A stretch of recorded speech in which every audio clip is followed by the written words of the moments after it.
Okay, hello, welcome to the stream. Hope you're doing well. This is Laggie Couch. Great to see you tonight. We are playing some more PARANORMASIGHT. That's the plan, at least. I'm gonna check my audio first, and which is maybe like the real game that we're playing, is the audio balance.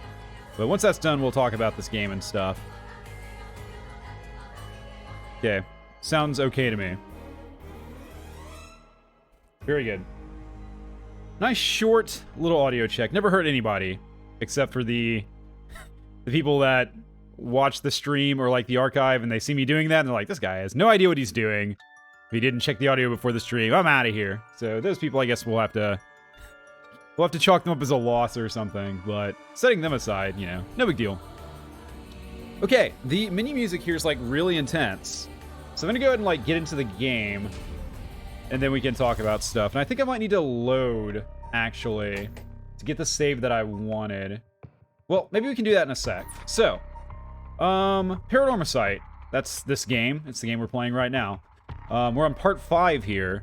The basic idea is there's a town, and there's curses, and curse bearers are trying to steal souls to resurrect the dead. That's the general idea. You can see here on the story chart that we've got that we had one main character at first, so it was Shogo. He died. He's gone now. We're on to the 3 new main characters who are not dead and therefore superior to old Shogo. We have Haruo, Tetsuo, and Yako, and we're kind of following their stories as they are all curse bearers themselves, and they try to navigate this perilous situation full of supernatural scariness and terror and all that sort of stuff. So, that's the general overview. Last stream, I got to the end of the stream, and I usually try to do like a recap of like, oh, here's what we did today. My brain refused to cooperate and tell me what we did last time. So I went back and watched the archive, and then it became very clear why I couldn't remember what happened. And that's because basically all of last time was investigation. The thing about these curses is they can only be used at night. And you can tell by this little timeline thing up here that we are firmly in the daytime now. So during the day, while the curses are unusable, our like 3 parties are kind of like going around and trying to solve mysteries, and it's kind of like setting up, I think, for the next night that comes around.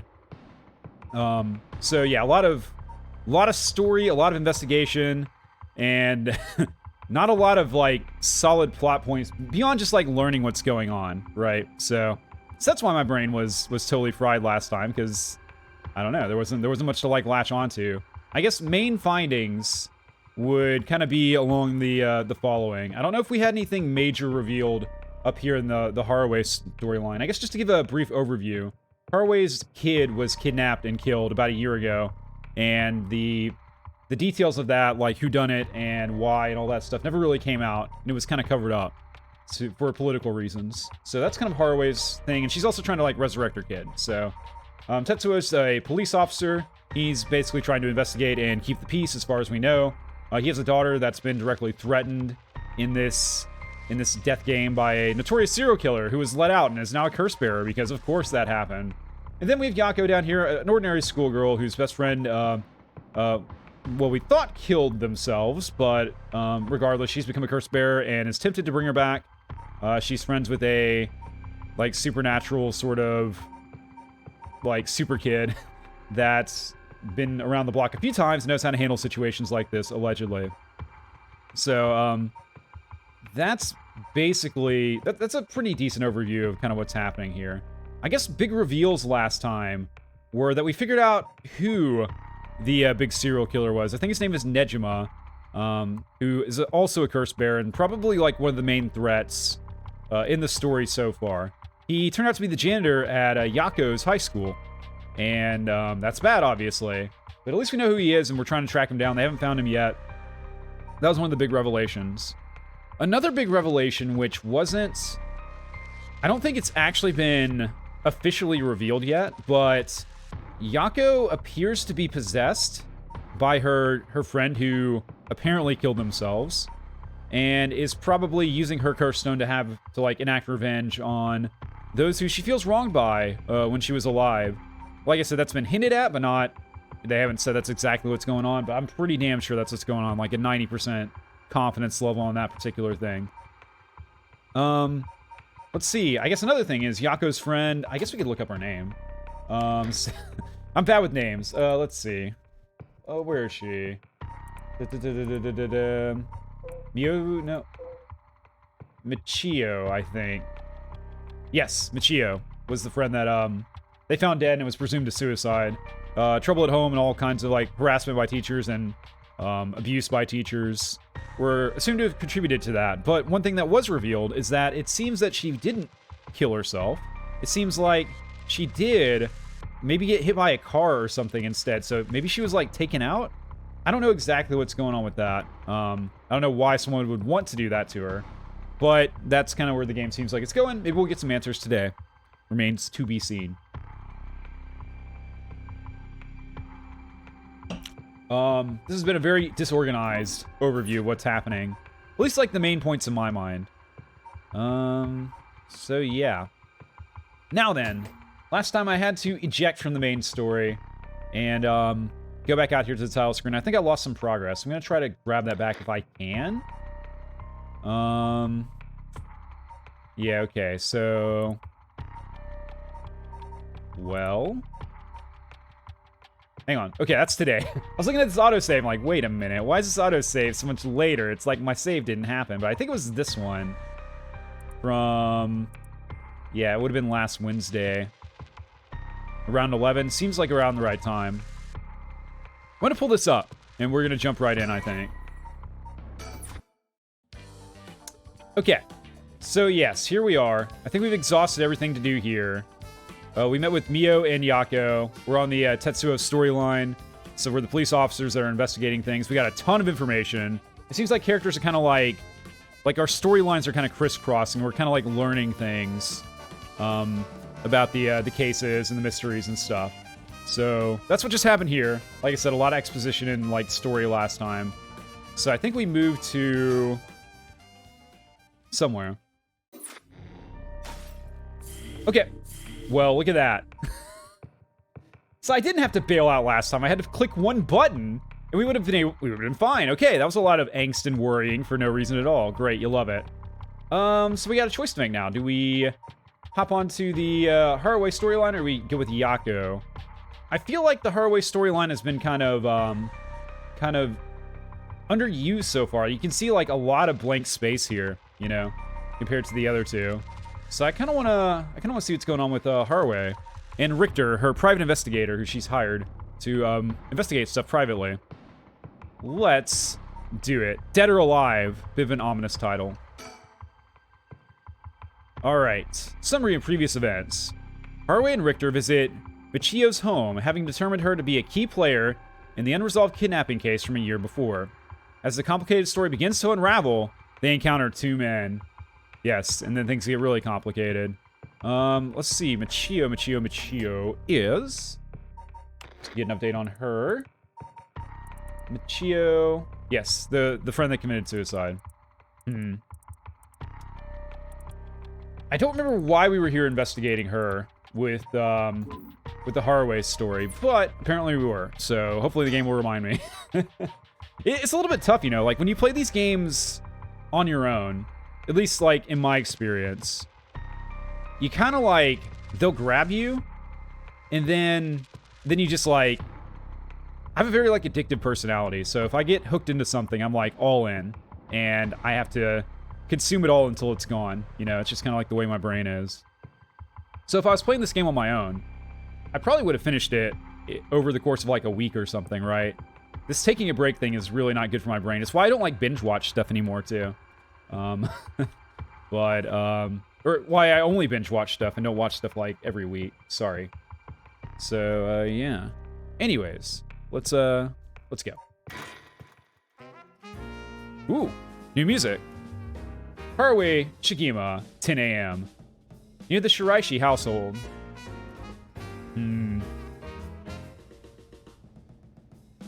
Oops. My controller stopped working for some reason. Hate that. Please. Ah, there we go. Yeah, nice. The line was from Richter. And the voice acting begins. Ma'am, allow me to introduce one of our country's most elite detectives. The name's Junario. I'd hardly call myself elite, but either way, it's nice to meet you. This here is the brilliant Chief Inspector Tsutsumi. And yes, he's just as rough and tumble as he looks. He's a rugged man, you see. Sometimes I really don't know if you're complimenting or putting me down. So, you two are detectives. Oh god, these 4 character scenes. This is my client, Miss Haruhi Shigima. Her father's a big deal in the police himself, so remember to mind your manners. A big wig named Shigima? Boss, do you know of this guy? Shit, I've heard the name, but you know I don't keep track of who's who in the upper echelons. There's no need to worry. I'm my own person after all. My father has nothing to do with any of this.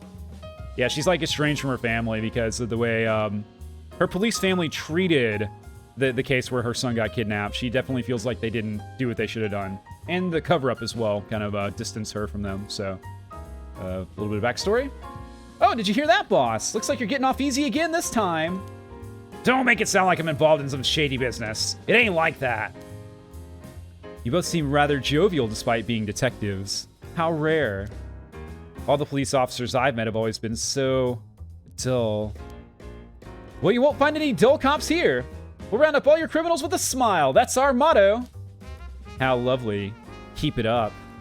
For me. Just hold on one second. This is the first time I'm hearing of that. Well, you're right about them not being your typical detectives. Indeed. Let's get a look at June. A young and energized detective. And energetic, too. He seems to have a strong sense of justice. Yes, you can tell yeah, judging a book by its cover there a little bit. If my son had the chance to grow older, perhaps he would have become an officer just like him. Oh, okay.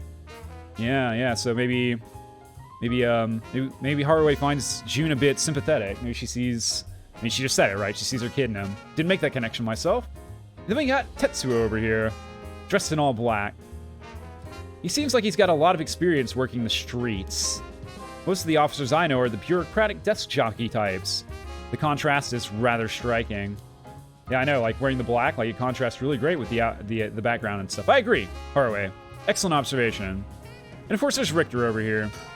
My boy Richter. It seems they were acquainted, but also like they haven't talked in a long time. Right. I think it'd be weird if we talked like amongst ourselves in front of the cops. It'd seem like we're like hiding something, right? So let's talk to June a bit first. After I burp. There we go. What brings you here, Richter? You want a case? That's right. I'm picking up the police's slack. I trust you remember the kidnapping and murder case from last year. Oh, I remember it now. You're that Haruhi Shigima from the kidnapping case. Wow, way to repeat exactly what Richter said and act like you came up with an idea on your own, Tsumi, but okay. Huh? Did I miss something? Don't be an idiot. It was the case where Munisada Shigima's grandson was kidnapped. Munisada. Which must have been your son, ma'am? Indeed, the story was suppressed by the news. In the end, it was considered a huge failure on the police department's part. Most of the investigation was conducted in secret. And unfortunately, the department is unwilling to reopen the case. Any investigation carried out afterwards turned up nothing at all, which is why I'm now on the job. So they never caught the culprit, huh? That's rough. So your findings have brought you to this place then? That's right. An individual connected to the case used to live around here. Used to? That's right. As of last week, they're deceased. We'd hoped to talk to the family. No one was at home when I checked last time, so we figured we'd try again. Interesting. You're very interesting. I want to talk to you more. It sure doesn't look good on the police to be mishandling cases like these. Looks right at you. What? I'm not responsible for this, bro. Oh, hey, Skullslayer. What's up? Welcome. If there really was a culprit, it should be our responsibility to bring them to justice. Yeah, no shit, you're the cops. Well, I do consider the police my people. So, you consider the blame to be... Oh, so you consider the blame to be shared. You've got a stern side as well, I see. Interesting. Whatever. Didn't quite get that combo. I thought we might cause trouble standing in the middle of the street talking like this. But so far we haven't drawn attention. Then again, that might just be because nobody wants to get involved with the case. Yeah, because they're, like, smart. No, you're good, Skullslayer. Never ever apologize for missing streams. There's always the archive, and it's not like we're doing anything that special here. So, yeah, no, you're good, man. Seriously. Don't ever sweat it. Don't ever apologize. It's unnecessary. Great to see you here. Hope you had a good weekend. And yeah, hope you're ready to see some detectiving mystery type stuff. And a little bit spooky on the side. We continue to chat. It sure doesn't look good on the police. Yeah, we already talked about that. Okay. Tsutsumi says, by the way, ma'am, this might be sudden, but there's something I'd like to confirm with you. And that is...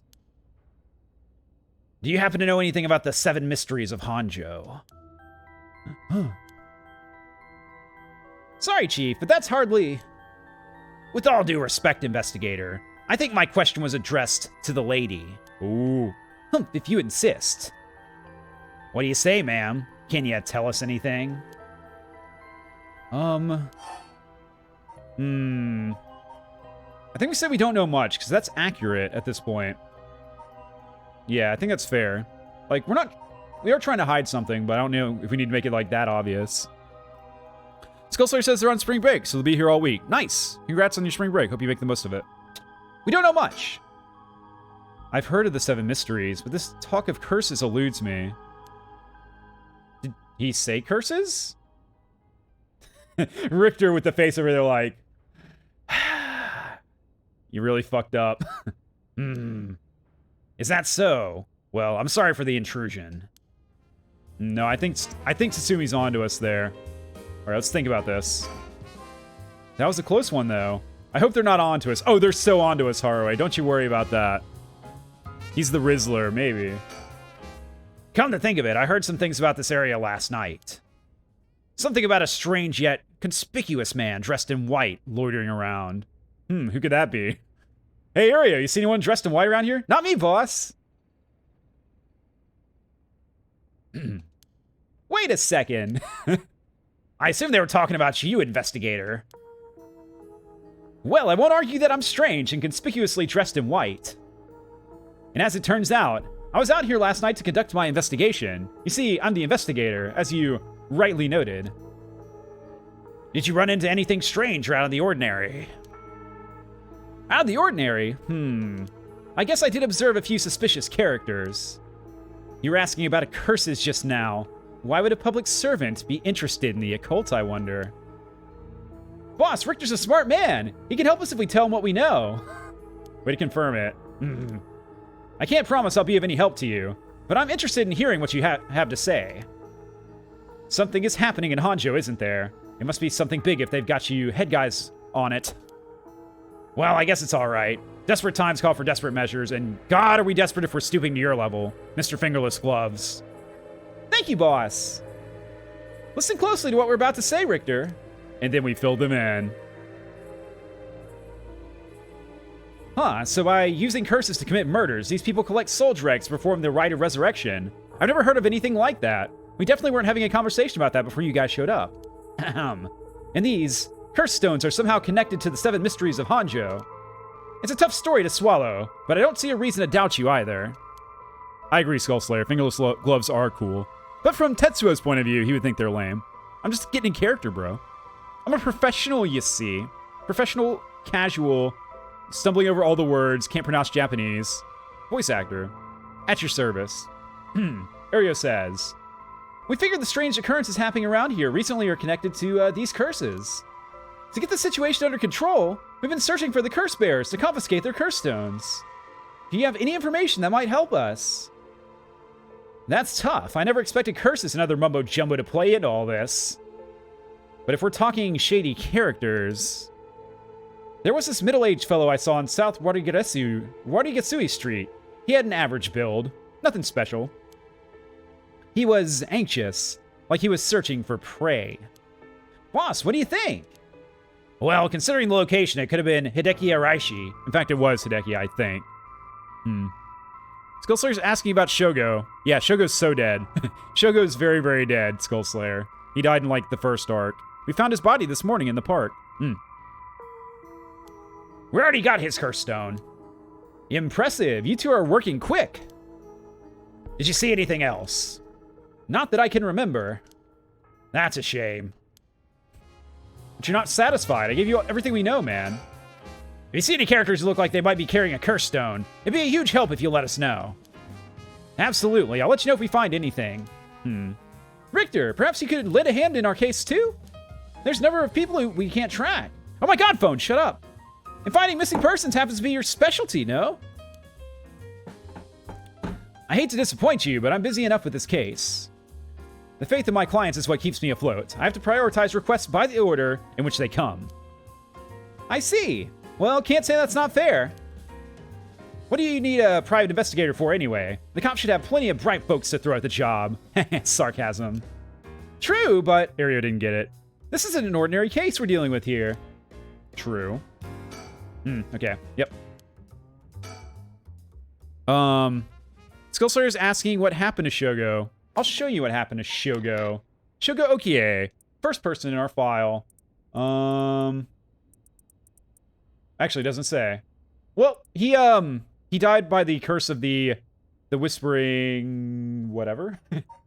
the whispering canal. Yeah. He was found drowned in the park. Don't know who did it. Don't know who has that curse stone right now, but he died. That was a while back. He's kind of like out of the story now for the most part. By the way, that reminds me, Richter. Yes? You said the person who used to live here died last week. You wouldn't be referring to Michio Shiraishi by chance? You knew. I thought so. It seems like we're here for the same reason then. Seriously? Michio was involved with curses and magic. Strictly speaking, the curse isn't part of our concern. We're looking into Yoshimi's case.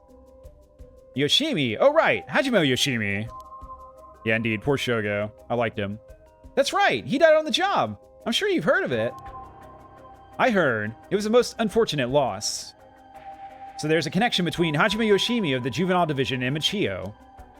Well, hold on. Let's focus on Michio for a second. You think she had something to do with the kidnapping? Talk about unforeseen developments. Exchanging information should prove mutually beneficial. I'll tell you what I know, but in turn I want the full scoop on your findings concerning Michio. Sure, to tell you the truth. And then we filled each other in. Mutual filling in. Richter is shocked. What? You believe Michio's ghost is the one who killed Mr. Jonuchi? So he wasn't just mumbling nonsense. Right, yeah. Richter met that guy earlier, and he felt like he was going to get killed by the student that apparently killed herself. Like she was in possession of a powerful curse that could strike beyond the grave, and apparently did, because now he's dead. I mean, we haven't fully confirmed anything yet, but the testimonies we've heard and the evidence we found point in that direction. Testimony? You mean from those psychic high schoolers? Didn't they also say there was a chance Michio hadn't killed herself? Wait, if that's all true, then... Did you figure something out? Kenshiro, why? Huh? Kenshiro, why? He'll be the next victim. We have to open the door to the Shiragashi house. We need to look inside. Hey, what's gotten into you? Boss? I'm sure the landlord would give us the key if we asked. Screw that! You know how long that could take? We can ask for permission later. Wow, telling a cop right there you're just gonna break and enter. Richter! Hey, Richter, calm down! We can't just... And then he did, just.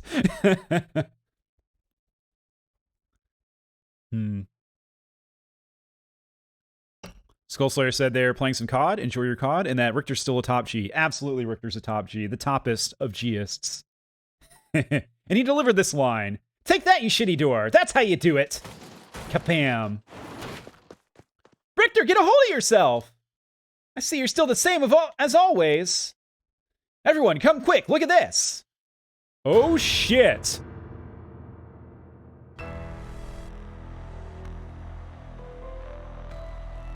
Whoa,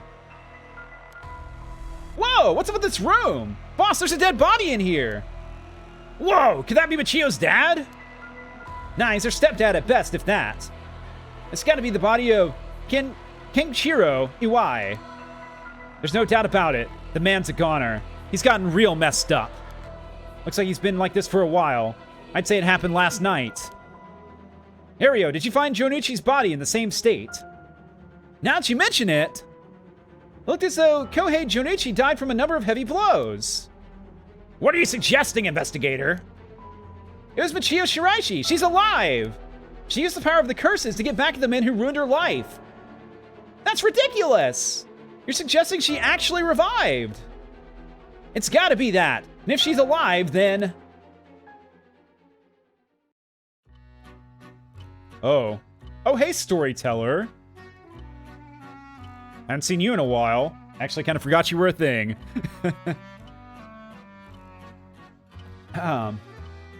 My apologies for interrupting. I know we've just arrived at an interesting plot point. Yeah, dude.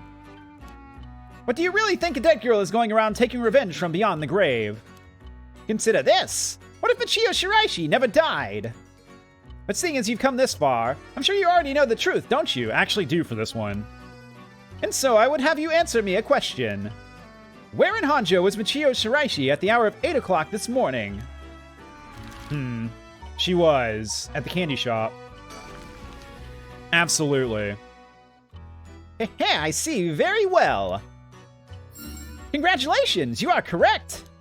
As expected, you got it in one go. Well, the cause of death was such, was it not? You must have noticed some time ago. Let's get back to the story then, shall we? I've taken up enough of your time. I'd say, yeah, get out of here, storyteller. Don't come around here no more. What? So you really think Michio Shiraishi's alive? Just think it through and it all becomes obvious. It tracks, but... do you really think that girl could have managed all this? First of all, Ario, go report this to HQ. Understood, I'll get on it right away!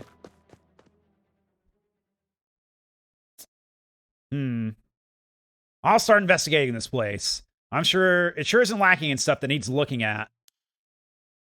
There's a bunch of photos of the same person pasted on the wall over there. Yeah, I noticed that. I think that's Nejima. Huh? Whoa now, hold on, these photos. These are all of Fumichika Nejima. Gross. Ew. Really? Come to think of it, he was in the papers a lot back in the day. Oh, there's even more pasted on the wall over here. These are all cutouts from newspapers and magazines about the Nejima murders. I don't get it. Why the weirdo shrine? Let's keep looking around. Yeah, floor. It's off-putting to look at, but I can't help but wonder what in the world this is. They're magic ruins. They're used in Western black magic rituals. Oh, God. Most of the time, they're useless imitations, though. I wouldn't get too excited about it. Oh my, who knew Chief Inspector was such an expert on the occult? I just chanced upon that information. I'm definitely not like an like investigator for the paranormal division, worked for it for like 3 years or something. That girl with the spirit sense we mentioned, she's pretty informed on the subject. Someone was attempting to perform Western black magic in this place. Pretty absurd if you ask me. Of course, the person in question was dead serious about it all. Yeah, I'd say. Western black magic, let's go. Let's learn about black magic, you guys. We're learning a lot tonight. We're 30 minutes in, my voice is already dying. Let's go. While magic is often classed as a branch of mysticism, or many variously refer to the likes of witchcraft or astrology, here it refers specifically to Western black magic. In the Middle Ages, the line between science and magic was blurred, with the pursuit of the supernatural considered a legitimate academic discipline. Astrology was regarded akin to astronomy, while alchemy was accepted as scientific fact. It would eventually evolve into what is known today as chemistry. One discipline, however, was considered wicked and shunned accordingly: black magic. The practice of using magical knowledge to strike a bargain with demons. Wonder why that was shunned. That's weird. It's just like demons, bro. In contrast to the socially acceptable subjects studied by the intelligentista, black magic, is that right? Intelligentsia. No one uses that word, it's fine. Black magic was most prolific amongst the lower classes. Oh. It was the common people who suffered most from the ills of the day, war, famine, and sickness, which perhaps led them to seek aid from unholy powers. As heresy, these rituals and spells were nowhere to be found in orthodox modes of teaching, but instead were recorded in tomes of dubious credibility. Right, black magic from the West. Let's think about this. This place is disgusting. Did Michio Shiraishi really live here? I hope not, but probably. It looks like the things spread around have been like this for a while now. This ritual, or whatever, was something he attempted up to recently. Plenty of the neighbors mentioned having heard strange mantra-like noises coming from here during the day. And during the night, I think. During the night. You think Iwa was the one chanting? Hard to say. Could have been one of the Shiraishis as well. If we look through these books in the back, we might learn whatever it is they were trying to do. Right. Why do that when we can look at the floor some more? Corpse! There's nothing around to confirm his identity, but the looks of him, I'd say he's Kenkichiro Iwai. Kenkichiro. You seen him before? I heard he had a criminal record, so I assumed he wouldn't have had a respectable occupation and stuff. Is this what a curse does to a person? Ma'am, it'd be better not to look at this so closely. It's amazing. Yeah. Cruel is what it is. I guess, amazingly cruel. This drawer is really old. Chief Inspector, do you mind if we look inside? Huh? I mean, in normal cases, only the police would be allowed to touch things, right? Right, Ario isn't here, so let me take a look at it. Glad you enjoyed the movie, Skullslayer. There's just clothes in here. Not much variety either. Can't say they're big spenders. Well, I was hoping to find a kind of talisman here, but I guess we're not so lucky. I see. Thank you anyway. Yeah, I've heard nothing but good things about the Mario movie, so not surprised that you enjoyed it. Alright, Nejima's picture. It's the same man in every picture. Is that Fumichika Nejima? Wow, this is quite the spectacle. I don't think I've ever managed to erase this, or I'll ever manage to erase this from my mind. Don't worry, Richter. You're quite the spectacle yourself. Yummy. Do you mean to compare me with the likes of a bizarre criminal?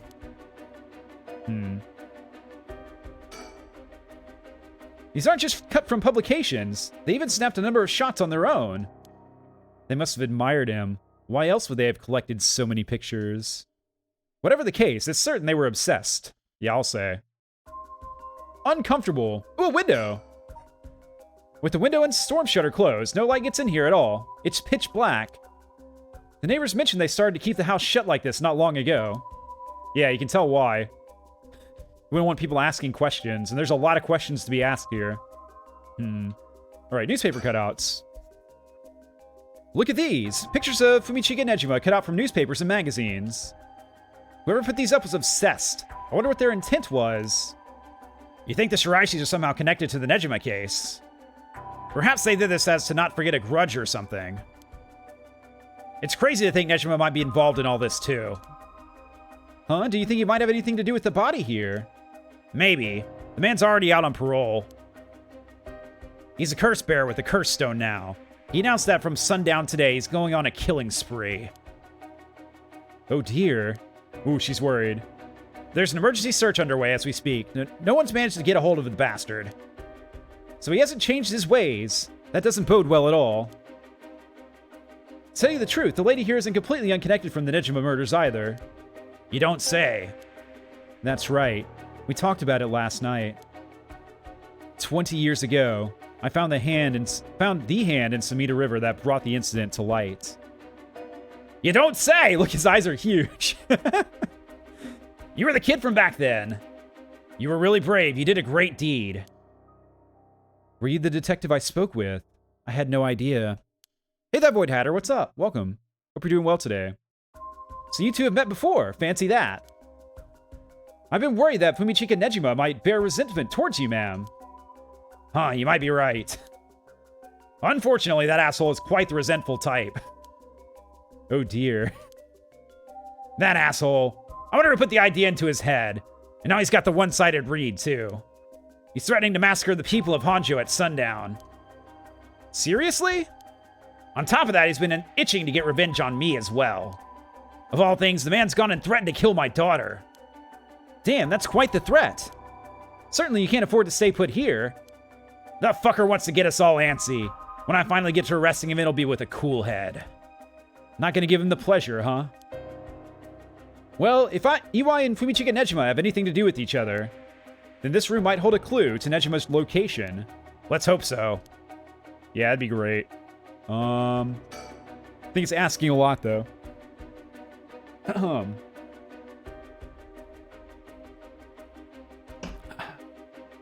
The person who wrote all these photos, or who put all these photos up, must have been obsessed with Nejima.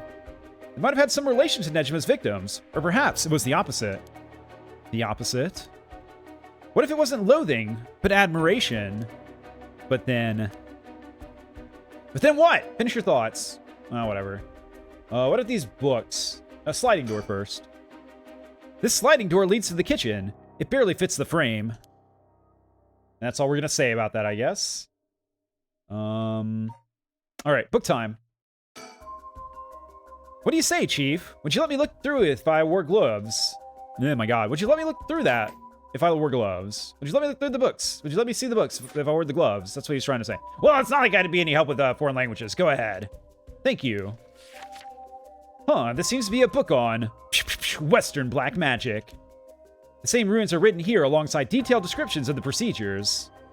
I suppose you'd call these grimoires. It's all a bunch of nonsense if you ask me, though. You think this EY guy was studying them? Perhaps to perform some kind of ritual. There are a bunch of handwritten notes besides the grimoires. Whoever it was, they were serious about this. EY doesn't look like the type to be into this stuff, but you shouldn't judge a book by its cover, because I'm looking at books. But why would you be studying black magic? Five Void Hatter says they have no idea what's happening anymore. Because you weren't here for the last stream. Yeah. Well, I barely have any idea what's going on, so you're kind of with me. I'm just kind of enjoying the ride at this point. But why would he be studying black magic? According to the materials, this here rune is for the restoration of youth. Perhaps he was trying to become young again. This over here seems to be black magic related to resurrection. Oh. Well, that's relevant. Each one of these spells requires a human sacrifice. Talk about dangerous. Resurrection. Like the rite of resurrection. I guess no matter what part of the world, people will turn to the occult for similar reasons. Yeah, I guess so. What is it? This looks like a journal. It's probably EY's. A journal? His writing is surprisingly thorough. It's almost as if he was writing a report for someone! Oh wow, now this is something. What is it? What did he write? This is quite the find. Let me give you a summary.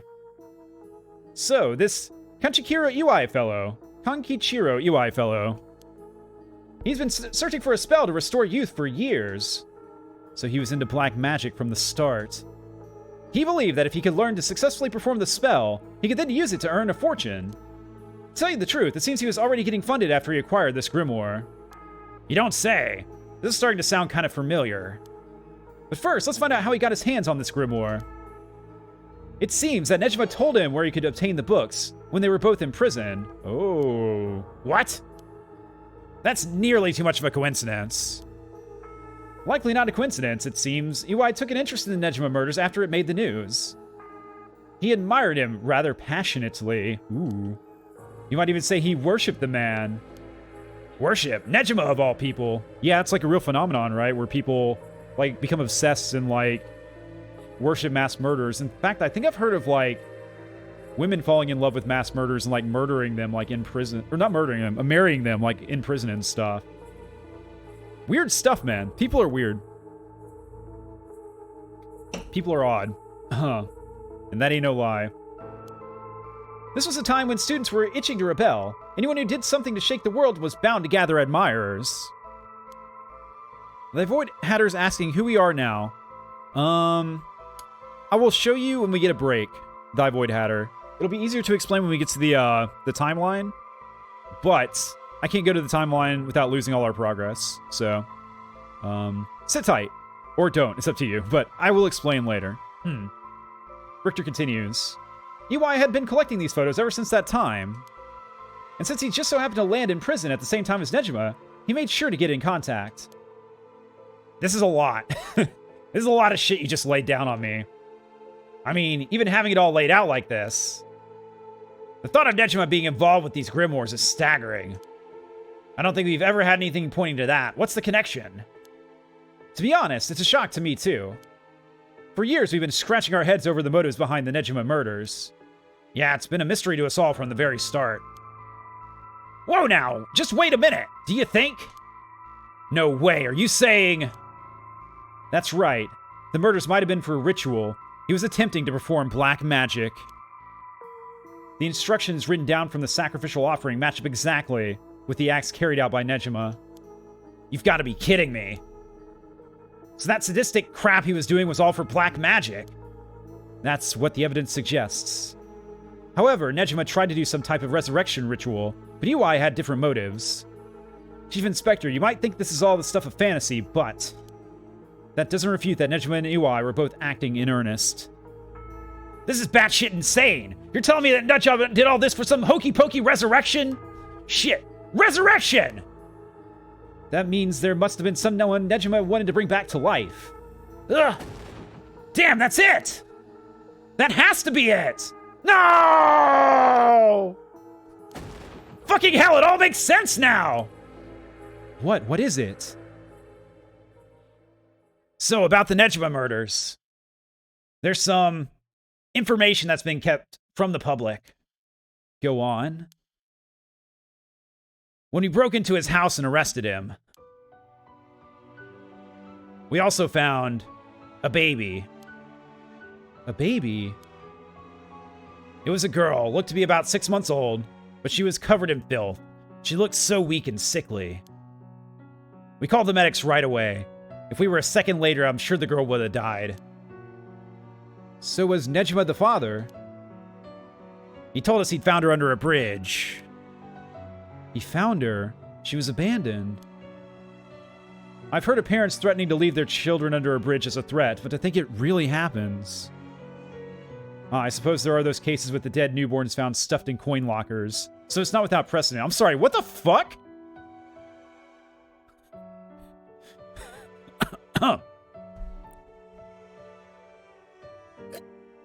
Alright, game. Whatever the case, we never found out the truth. But there's one rumor from back then that I could never get out of my mind. And it's starting to sound more likely now. Well, I'm sure this isn't the first time you've heard of it. Many believe Nejima's guilty of more crimes than what got him convicted. Back then, a lot of girls went missing. Yeah, I remember all that. Among the high school girls that might have been murdered, or maybe I should say sacrificed, was a girl who was pregnant. Oh, God! Goodness. That's horrific. Yeah. He killed her. And dismembered her body. And we thought, maybe the baby we found is what he pulled out from inside of her. Don't misunderstand me. This is all speculation on top of more speculation here. But I, for one, never believed that man would just take in a baby he found under a bridge. I'm feeling sick. Stay strong, ma'am. I know this is hard to hear. Like I said, don't take that to be the full truth. We were running on speculation back then. Guys, is Hanjo the new Ohio? Now this whole resurrection magic has come into play. We should consider the possibility it was his child. And that maybe he was trying to revive whoever the mother might have been. It's just a theory, but my life would be a tad easier if it were true. That's an interesting thought. If there's anyone Nejima would want to resurrect, a deceased wife is as good a guess as any. The fact that he obtained a curse stone suggests he had an interest in the rite of resurrection. Damn, you're right. And here I was thinking he was only after the curse's power to massacre. Chief Inspector. Yeah? What happened to the child? Without a birth registration on file, best we could do is find the girl some suitable foster parents. It was decided to keep the circumstances secret for the sake of the child's future. Yes, that is the on fire lady. Absolutely it is. Void Hatter's asking about Haruwe in chat. Yeah, she's one of the protagonists now. Well, I'm glad she was taken care of. Interesting. Interesting. Don't mean to derail the conversation, but there's still more written in Iwai's journal. We know Iwai had managed to obtain the grimoire thanks to the advice he got from his idol, Nejima, while in prison.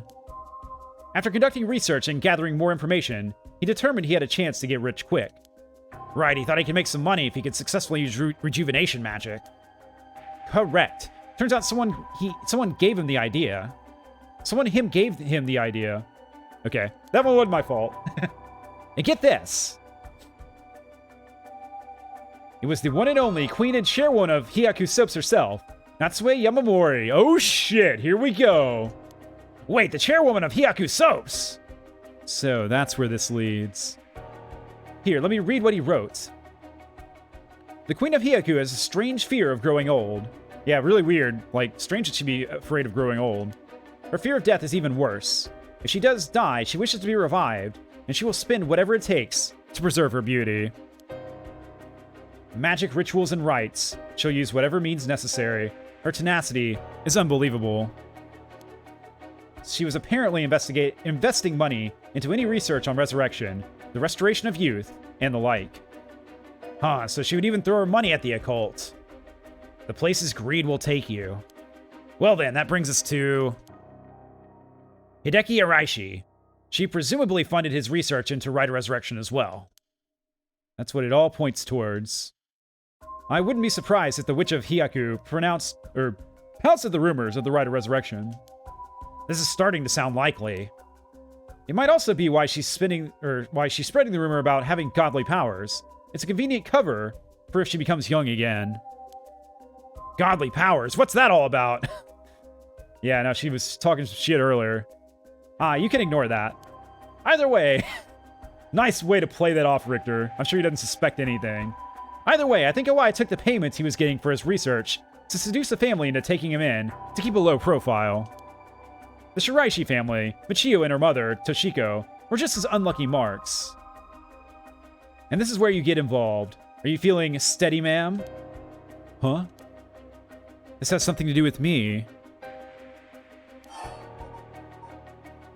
What are you thinking about? I don't know. Ma'am, please calm down. Iwai moved in with the Shiraishis to practice his magic. He needed a sacrifice to perform his youth restoration spell, but that meant extracting the life forces from someone young. So it was Iwai. This man. Iwai worshipped Nejima, so he must have also despised Nejima's detractors. Not to mention he was captured and sent to jail once before. Surely he had a bone to pick with the police. So when he realized he had a chance to both avenge Nejima, embarrass the police, and acquire a living sacrifice at the same time... Fuck! You've got it! Iwai kidnapped Haruhi Shigeba's son, and managed to score 3 birds with 1 stone! You're telling me that then, that horrid man, he never had the intention of returning my child! I thought there might have been a reason why the kidnapper seemed to be mocking the police. He never wanted money. His aim was to humiliate the force. It all makes sense! You must have used Michio to lower your boy's defenses, and then kidnapped him on his way back home. That man, he took Shuichi! Ma'am, please calm down. I understand, but you must remember to breathe. You don't understand. You have absolutely no idea what I'm going through. This isn't a joke. I wouldn't expect the police to understand. You'll never understand. Living sacrifices. What a stupid, stupid idea from a stupid little man. Okay, ma'am, let's just take a moment to breathe. Why don't you get some fresh air? I can't believe this. This is... Shit. Chief, I think it's best we take our leave. But before we go, there's one more important piece of information noted in his journal. Oh? Iwai got into contact with Nejima last year, after Nejima was released on parole. He provided him with an accommodation and financial support. Is that so? He managed to find a hideout for Nejima to stay in. Damn it. If anything, rather than use his money to support the Shiraishis, it seems most went to Nejima instead. Damn, it's fucked up. If Nejima's lurking around anywhere in this moment, it's probably in that hideout. Did he write where it is? Unfortunately, no. Not that I can tell. But it seems Michio knew where it was. She never met with Nejima in person, but she was made to go in and clean up amongst other things. What good is that information? The girl's already dead! Wait, no, she's alive! That's right. Michio Shiraishi is alive. If you can find her and get her to talk, you can get her to spill the beans on his hideout, too. Investigator, I'm asking you. I should be going. The lady's not well. Damn, blow him off. Just blow him off, Richter. Okay. Well, that was a pretty damn big bombshell. That was like the entire mystery of Haraway's storyline, just like wrapped up. So, one of Nejima's associates, Iwai, kidnapped her son to get revenge, and to get a sacrifice, and to screw with the police. Wow. Freaking wow. Okay, let's see. Yep, there he is. The dead man, the bald guy. Kenkichiro Iwai. He's unemployed, black magic practitioner. Common law husband of Michiyo Shiraishi's mother, Toshiko Shiraishi. Kenkichiro started coming and going from the Shiraishi household a little over a year ago. It seems he has served some time in prison, but the details are unknown. His deceased body was discovered at the Shiraishi home. Kenkichiro once made a living by placing advertisements in magazines to sell phony magic items and good luck charms. He held a nostalgic yearning for the post-war era, when things and people were simple, and he has nothing but negative things to say about the rapidly developing, ostentatious world of late. Radical in his belief that it would be better to tear down society and start over again, Kenkichiro was discontent with his life spent poking around in society's cesspools to make a few coins. When the Nejima murders were widely reported in the media, it had a great impact on Kenkichiro, as he witnessed how a single act by a single man could cause a major rift in society. Perceiving Fumichika Nejima as a great hero, he began collecting every piece of information he could find on the man.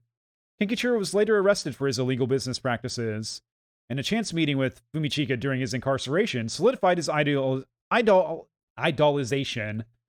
He was captivated by Fumichika's talk of black magic and, following his release, acquired the grimoire Fumichika had hidden away. As for Toshika Shiraishi, Kenkichiro set his sights on her after encountering her at a part-time job. When he learned that the Shiraishi family was in financial trouble and could not afford to send Michiyo to college, he turned on the charm and took advantage of their weakness by offering them money. He revealed his true colors, however, after moving in with the family, and used violence and money to keep Toshiko and Michiyo under his thumb. All the while, his belief in black magic deepened, and he found a sponsor in the Hyaku Corporation. Kenkichiro forced Shiraishi family to perform various rituals, with any attempts to resist being met with merciless beatings. The mother and daughter were helpless to resist. After Hyaku offered Kenkichiro great sums to intensify his work with black magic, he set his mind to sacrificing a child in order to perform a youth restoration spell. For this purpose, he chose Shuichi Shigema, the son of Haraway Shigema, against whom Fumichika held a grudge. He attempted to enlist Michiyo so as not to alarm the boy, and when she resisted, beat her mother 20 times. With Michiyo's assistance, Kenkichiro kidnapped Shuichi and locked him up in the Shiraishi household and told the young and courageous boy that he'd kill Michiyo if he tried to run. Wow. While his actions were motivated by a personal grudge against the police, it was first and foremost an attempt to create a societal uproar and breakdown in public order, so Kenkichiro painted the crime as a regular kidnapping, demanding a ransom from the family. However, because of an embargo on the press, the kidnapping did not cause a public outcry akin to that of the Nejima murders. Infuriated, Kenkichiro had Toshiko perform the sacrifice ritual by threatening to kill Michiyo if she refused. Toshiko killed Shuichi in his sleep, but the spell failed, for which Kenkichiro blamed her. Alright, yeah, happy Easter, Thy Void Hatter. And have a good week ahead, alright? Take it easy.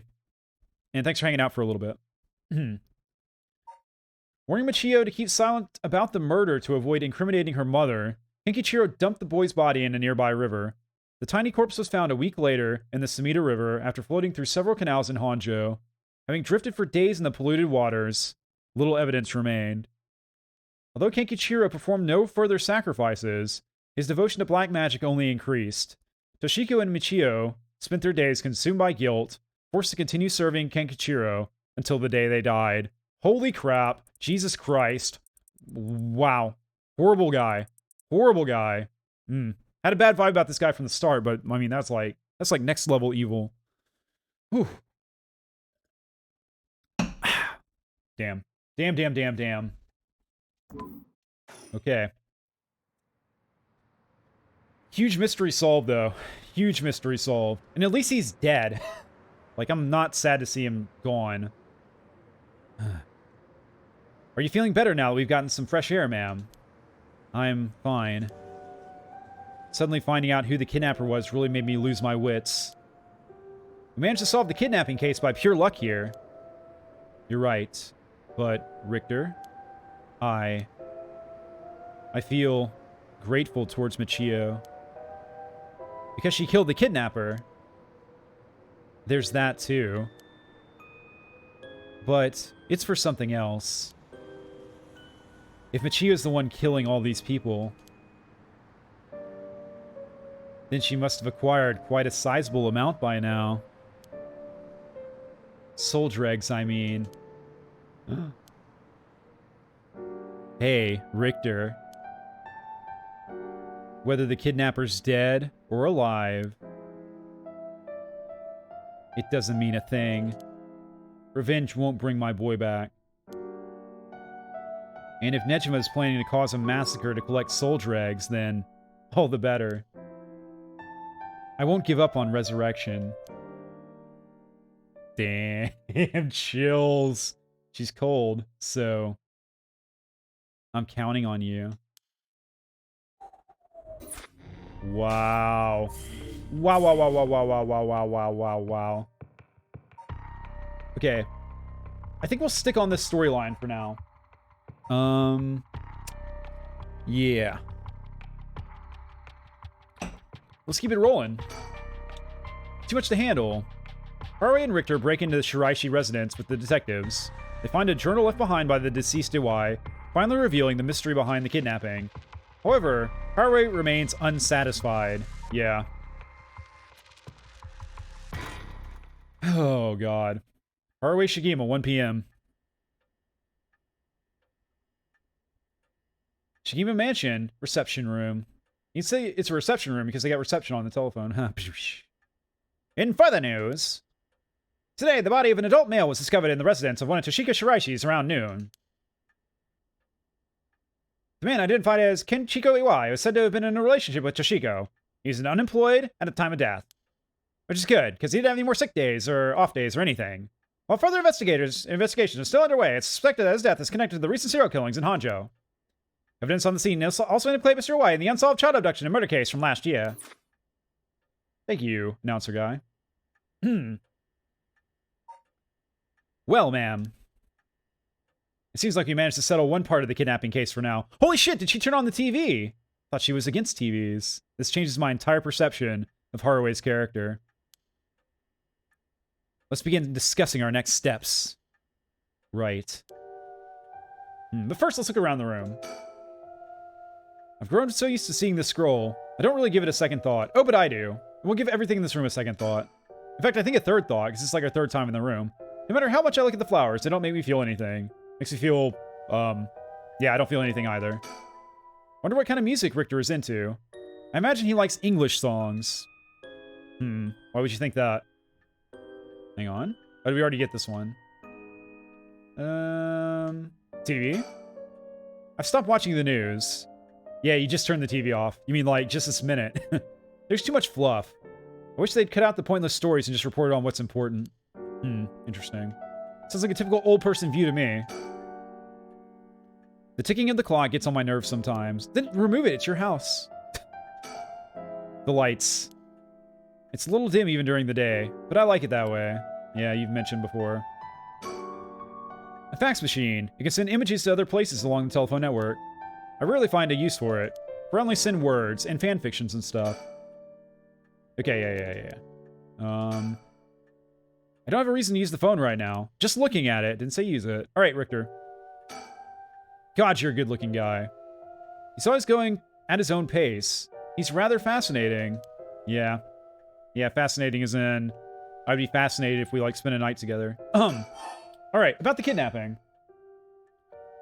Judging by the official announcement, it seems what Iwai wrote is likely true.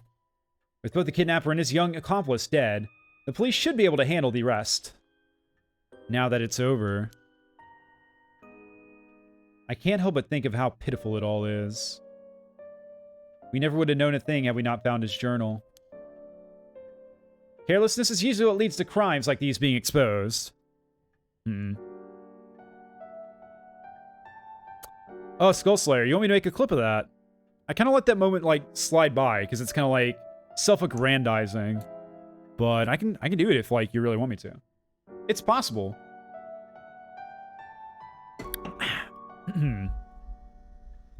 Okay. It was pretty much the same with the Nejima murders. But stumbling across the answer by pure chance really makes you think. It makes my skin crawl to think of how many cases like this are left undiscovered. Me too. It's certainly disturbing. Yeah. Oops. Well, with the kidnapping case all wrapped up, we can focus our efforts on obtaining the right of resurrection, yes? Indeed. I'm counting on you. Yeah, I know I said I'd make a clip, but... Are you calling me a liar? Ouch, Skull Slayer. Ouch. So, my clip-making process is I sit down on Tuesday, and I think about the week that happened before in the weekend. And the moments that stick in my mind are the ones to make clips of. And I make as many as I can for as long as I can stand it, which is usually about 5 or 6 hours. I guess it just didn't stick in my mind. I'm going to refill my water real quick, and we'll continue with our dialogue with Richter. So sorry about that, Skull Slayer. I can always go back and do it, though. I'll try to remember to this time.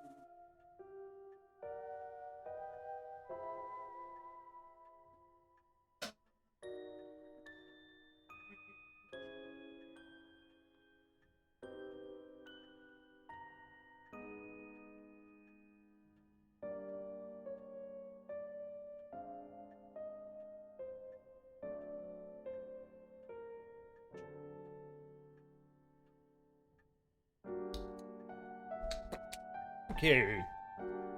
You're back. It was a joke. You weren't trying to offend me, says Skull Slayer. Fair enough. Fair enough.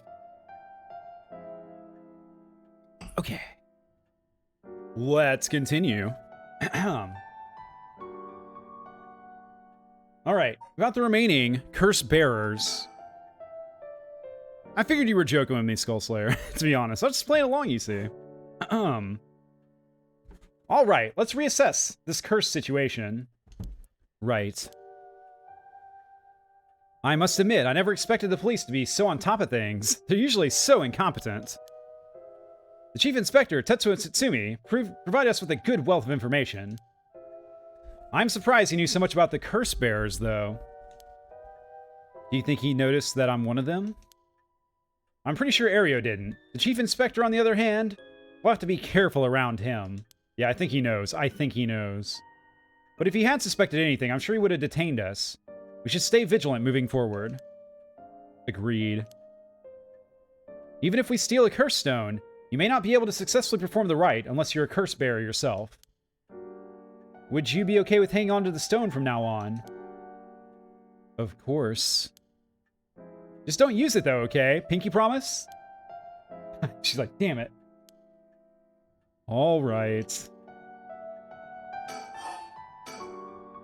If what we heard is true, there are just 3 curse bearers left to be discovered.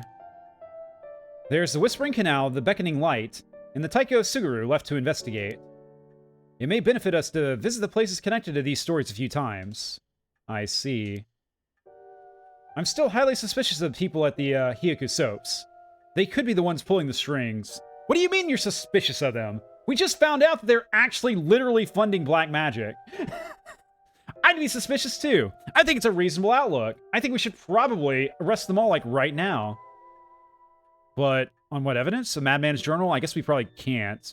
There's probably financial information, though, that you could pull. Like the payments to our bald boy. I don't know. But yes, I agree, Richter. We shouldn't trust those people.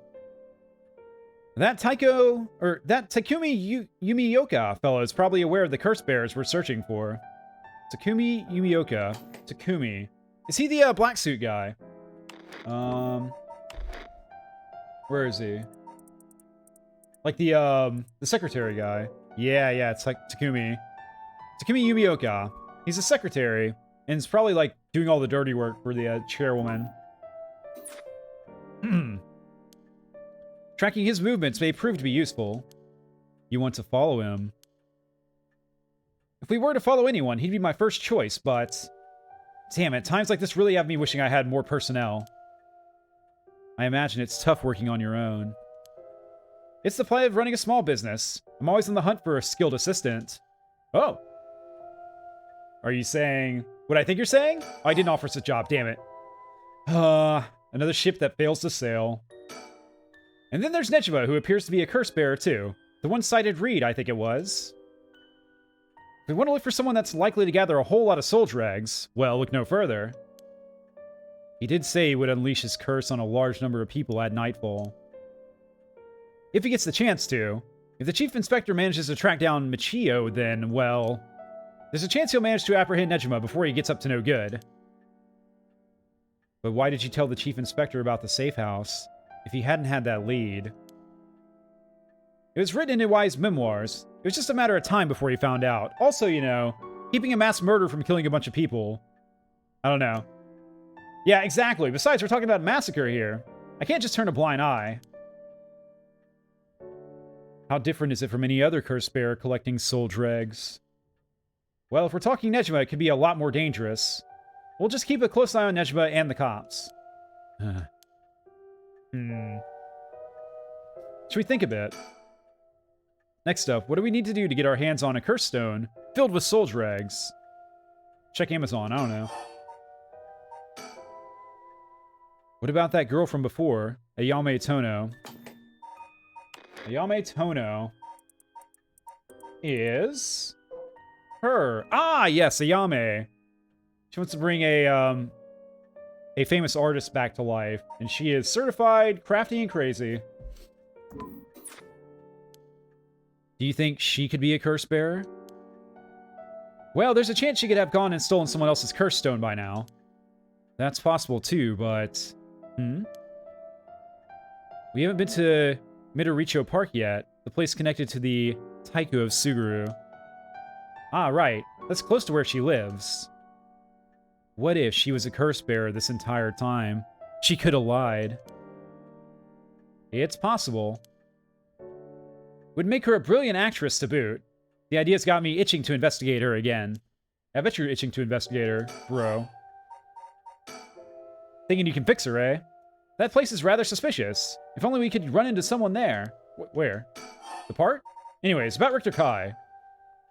Richter? Yes? I like you. Ah, that's right. Would you mind if we make a stop on our way? We can make it quick. I apologize for the diversion, but I'd like to visit a candy store if possible. Huh? I suppose I don't mind. Is that a date, Uwu? No, I guess not. Okay. So you want to go to a candy store, you say, Richter? We could do that? Then shall we depart? Oh god. From this point on, you will be given the option to finish investigation, which will allow you to immediately end this part. From there, you can continue on to the next part. You may also come back and restart the section from the point which you left off. Wait, what? So is this just like a free investigation mode or something? Is that what you're implying? Interesting. So you can just, like, leave. Okay. Well, Richter said he wanted to go get candy first, so I guess we'll do what Richter says.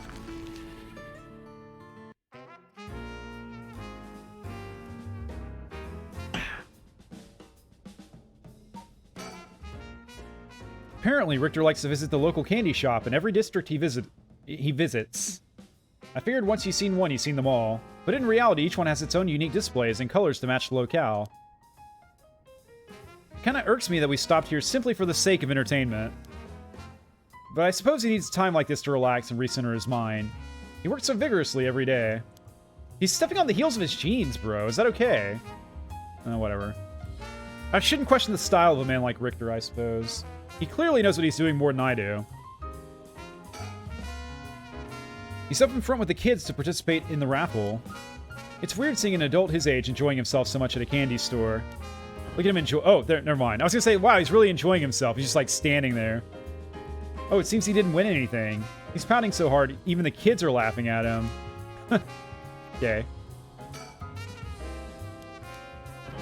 He lost again. Poor Richter. Poor Richter, never the victor. The shop's close to the park, so children have been coming and going without pause. Places like this candy shop have been slowly disappearing from the street view recently. Okay. Music here's pretty nice. Sonoya. The children seem pretty fond of this place. It looks comparatively new. It must have had renovations done not long ago. Yeah. A vending machine. There's some vending machines. You can buy canned juice for 100 yen. These days, vending machines sell a lot of things besides juice, too. Like what? Cigarettes, right? And panties. Or so I've heard. Ah! Sticker! Whoa, no way! Jeez, you made me jump. It's Mockingbird number 14! Fall Con Man! This guy's a real speed demon. Oh, is that right? It's kinda scary how you even know the exact number with just a simple glance. One of the less cool ones. Yeah, it's like a hawk wearing a jacket and he's got like a sword and stuff, but some of the other designs are like way better. In my estimation. Like, look at this ostrich. Look at this eagle, man. It's sick. The illegal eagle. Okay. Is there anything else we can look at? Oh, hi. What's up, Harway? I didn't know you were like hanging out over here. Yeah. Let's chat. Oh, right, ma'am. Should we go for manjiaki or something? That's sweet of you, but I'm not hungry right now. Except for revenge. And, like, resurrection and stuff. That's too bad. I haven't had a great luck with this Mockingbird raffle. Would you mind if I tried a few more times? Apparently, most of these are just replicas of the real deal. But even so, they're well worth the price. Some of the kids were saying they managed to snatch some real rare finds in this lottery. Go ahead. Don't buy them all now. Okay. So you're saying let you do the lottery more. There we go. Look at his smile. He must have won something. How nice. Holy crap! This one's super rare! It's Fairfeather, the coolest peacock around. Peacock, you say? Oh, so it is. That's a pretty big win, huh? Oh, shit. Look at that thing. Damn! It's intimidating. I'm scared. Nice. Yeah, that's a peacock you don't want to screw with. Amazing. Alright. Wait, hang on. There's another thingy. Yeah, what's going on here? Yeah, I think we read all this before. Yeah, there's nothing new here. It's like the full story on the kidnapping, but we got the rundown before, so I'm not gonna read it all. Okay. So can I win all the stickers here or something? I don't know if I really care. I don't know if we're gonna sit around and do that. I don't think there's anything else to see here, so let's go ahead and move. Okay. Let's go... Yeah. We'll go... Midoricho Park, we'll go parking, and then we'll go to the bridge, I think, to end. Midoricho Park. Okay. The cops have yet to determine who the remaining curse bearers are. We have to find them soon. Agreed. Everyone is relaxing so peacefully in the park. It's hard to imagine it was the site of some horrid curse. Oh, there she is! I saw her! Hang on. I see you over there. But, hang on. First things first. Richter seemed to be a little nervous when Ayame Tono was mentioned. Or was I just imagining it? No, he's right to be nervous. We've reason to believe the curse bearer of the Taiko of Suguru was here last night. It's possible they're already dead, but we haven't found any definitive leads. Right. Yep. Yeah. Well, let's chat with Crazy. Hey, that lady over there. That's a Yamitono. She seems to be trying to hide. Is she? She's just kind of like standing there. Let's watch her for a little bit. We don't want to startle her and have her run off on us. Let's just sit and watch her for now.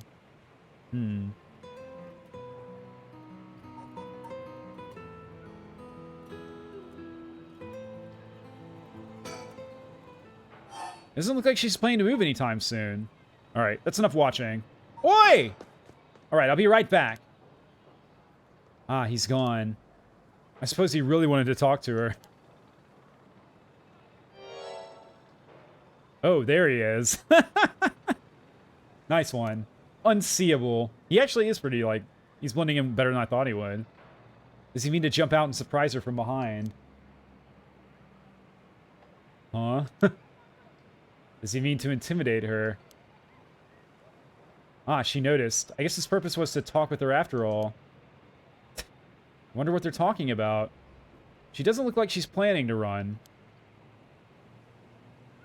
Oh, they're coming here. Here she is. What do you think? Smooth work by the master, huh? Yes, very, very smooth, Richter. Hello! Thank you so much for What voice did I give her? Can't remember. I don't think it was the falsetto. I think it was just a regular high voice. I think it was more like, hello, thank you so much for yesterday. I know this is sudden, but I'm actually being pursued right now. Pursued? By who? I think it's the police. Would you be willing to provide me shelter?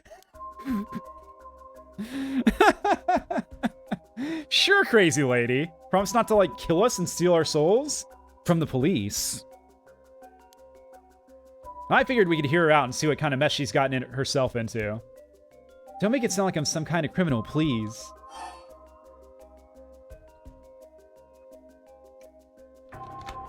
Why are the cops after you, Ayame? What'd you do? What'd you do to deserve that? Anything? Are they just after, like, cuties that are into art? I don't know. The police have my apartment staked out, so I haven't been able to return home. I heard them say something about wanting to protect me, but something didn't feel right and I got scared. Do you have any idea why they're after you? Well, I have been searching for the curses, so... We shouldn't trouble ourselves with hiding you if they're after you for a good reason. Huh? How cruel!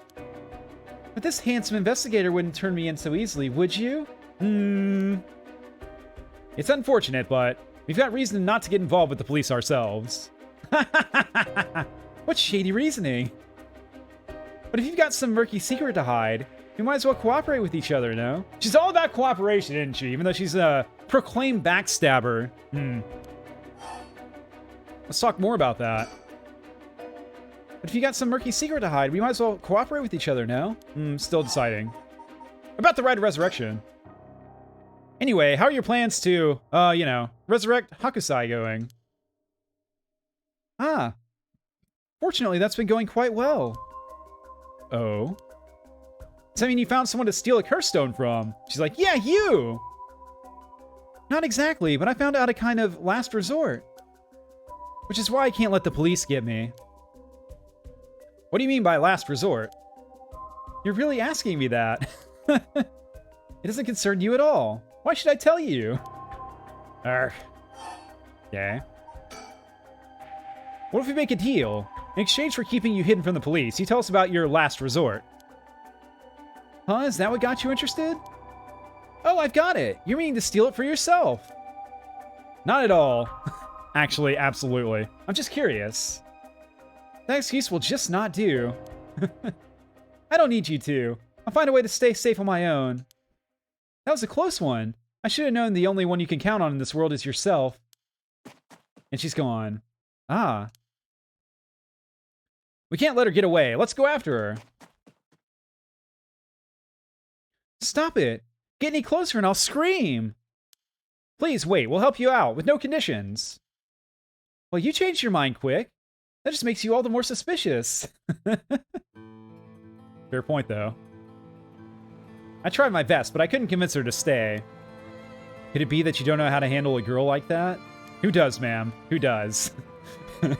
Since she's still looking for a safe haven, would you mind me sharing your address with her, just in case? That seems like a horrible idea, Richter. What the hell are you thinking?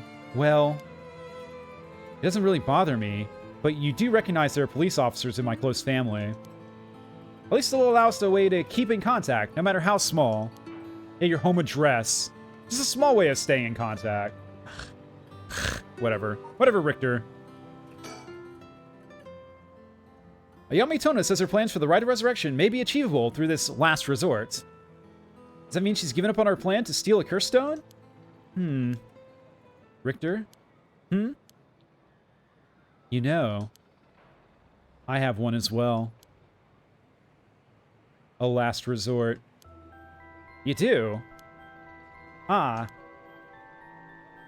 Even if we don't steal another curse stone, I already have my own. If it becomes necessary, I am prepared to use it. So you think it might be possible that she has one of her own too? That she despises the idea of using it to kill others, so instead she means to steal a curse stone with soul dregs already in it. It doesn't contradict anything we know. She lives nearby, which means she might have the Taiko of Suguru curse stone. We still don't know much about that one. Richter? That last resort Ayame spoke of. It could be our chance. We can use her. I hear you loud and clear. Oh god, my laptop's not plugged in. Apparently. Hang on, let me resolve that. It is plugged in. Cool. Oh. My laptop was like dying. Like, what the hell? It was plugged in, but the part of the cord in the wall block was dislodged. So, okay, let's continue. It's likely Ayame Tona is a curse bearer. The end. Okay, game, fine. You ever like get a dialogue option where the game's like, just move on, stop it? That was that. Okay, let's move on. Like the game's suggesting. No need to go home. Let's go to the park. The other park. Kinshibori Park. Park where our boy died. The wonderful, amazing Shogo. The area was closed off to the public this morning after his body was found, but the police quickly managed to complete their investigation and reopened the park as if nothing ever happened. People in the area are shockingly calm, considering what happened here. You'd think they'd be put off knowing there was a dead body here just this morning. From what I heard, it happened right around where you're standing right now. Eek. Huh. Yeah, no one cares. It's weird. I would care. Alright, there's a question to, like, think about. How long would you wait before going to a park? If you wanted to go to the park, but you knew there was a body there. I'd probably wait at least a week. At least. Would you look at that? That's a pretty unique-looking playground. Did it catch your eye? Perhaps. Now's not the time, though. But it did get you interested. Does he want to play on it? Oh, I think he does. They made it quite the challenge. To pass through it, you'd have to go underneath there. He definitely wants to play on it. You can take a look if you're that interested. Alright, I'll go check it out, just to be sure. You didn't have to think long about that. That look he gave was like the look where you like hold a ball in front of a dog, you know? And you're like, they know you're gonna play with it. That was the vibe I got. What's that? Did he find something? I found a mockingbird under the playground equipment. Damn, talk about lucky. It's number 19. Penny Prattle. Okay, that's a pretty cool one. Parrot in a sailor uniform. Okay. Okay, nice. I see, congrats. Good for you, Richter. Playgrounds always get me all fired up. Fair enough, buddy. A bunch of kids gathered around Richter to poke fun at his clothing. Seems like kids come running for him wherever we go. Not all too surprising with his attire. He hasn't complained about it, though. I wonder if he's got a soft spot for kids. Yeah, I think so. I think it's obvious. I think they, like, relate to him on a spiritual level. And yes, spiritual does have meaning here. This game's all about spirituality and spirits and ghosts and stuff. And curses. Okay, let's talk a little bit. This place is associated with the Whispering Canal. The canal must be connected to the man who was found drowned in the park. Agreed. Wasn't the victim a Hyaku Soap's employee? That's right, his name was Shogo Okie. Considering his occupation, he probably came here in search of a curse stone. If people in the company know about the rite, it only makes sense they'd be looking for curse stones. Okay, so he's like totally off base here. It's always cool when you see characters that don't really know what's going on and making like false assumptions in a story, right? Shogo is not here because of any knowledge for the curse stones. He learned about it from Yoko. Yoko was here, but she didn't know about it through the company, obviously, because she didn't work for them as far as we know. You think the chairwoman and Takumi would send their regular employees out to hunt for the stones? If that's the case, perhaps that Shogo died trying to take a stone from someone else? Either that, or he was killed precisely because he was a curse bearer with a curse stone. Well, that's more like it. I suppose so, but considering the location, wouldn't that mean the curse used was the Whispering Canal? Good point. That would mean Shogo Okie wasn't the wielder of the Whispering Canal curse himself. Not in this timeline. He was in a different timeline. Could he have had the Beckoning Light or even the Taiko of Suguru? I was here last night and there weren't any dead bodies then. It's highly possible he was brought here from somewhere else. If that's the case, the wielder of the Whispering Canal has already collected his stone. Ah, ma'am. Excuse me, but there's one more thing I'd like to try. Oh? Be my guest. And what's that? Shogo Okie is the name of the person who died here. It's hard to believe he was here by chance, only to end up murdered with a curse. Given his ties to Hyaku, we can assume he was aware of the situation and somehow involved with his curses. What you want to... You said you wanted to try something, Richter. What do you want to try? Oh, telephone booth. A telephone booth. It doesn't look out of the ordinary to me. Yep. Nope. Normal telephone booth. Nothing special. Standard stuff.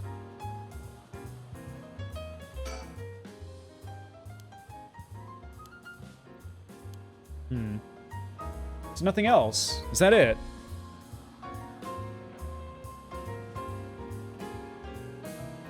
Okay. Alright, fine.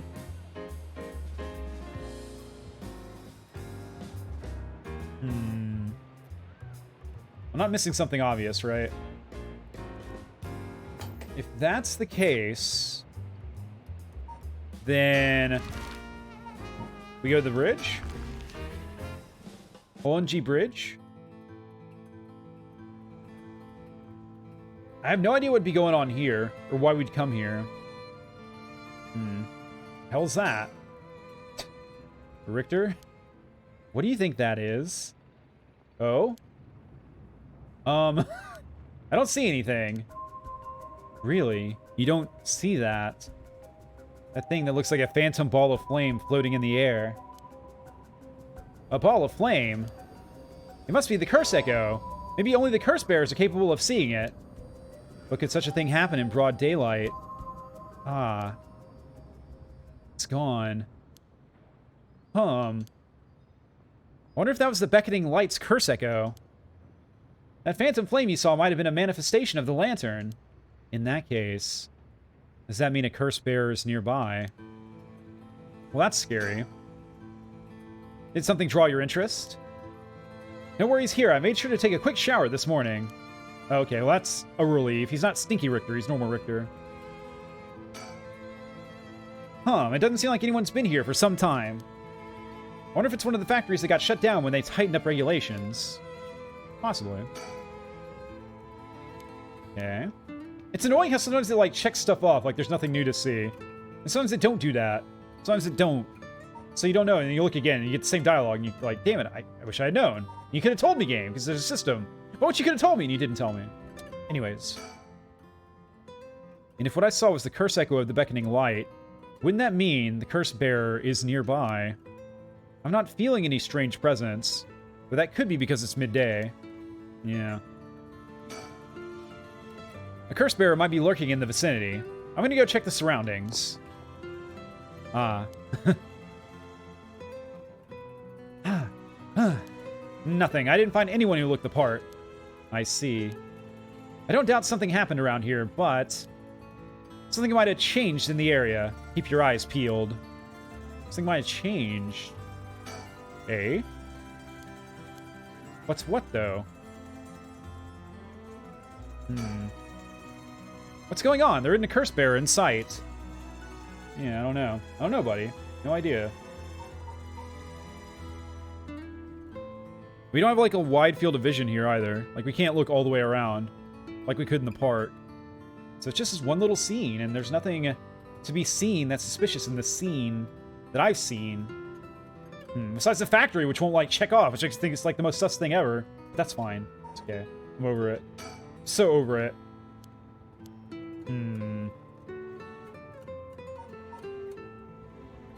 Well, I'm thinking we'll go back home, which I'm not expecting to find anything at home, by the way.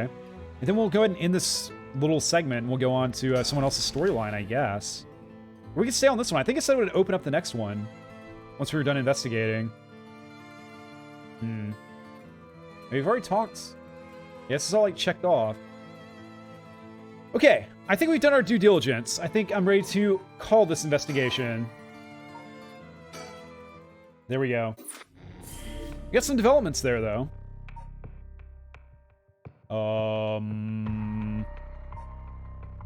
Well, that's suspicious. A fourth storyline with an unknown character.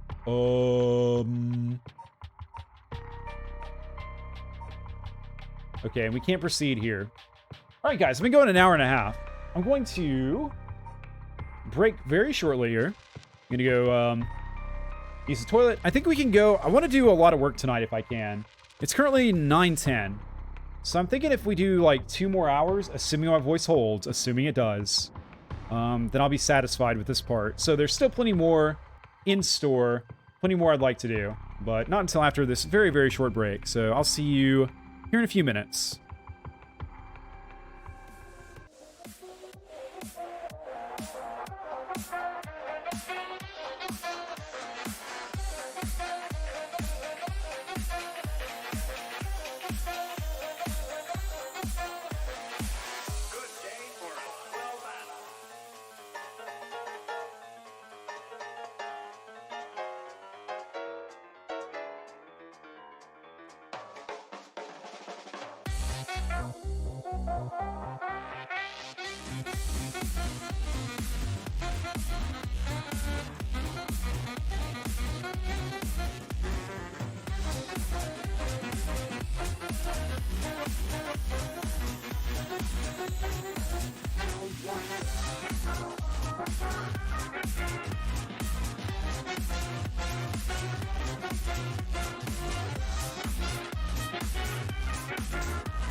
We're back, I assume. I have no reason to doubt we're back. But still, I must check.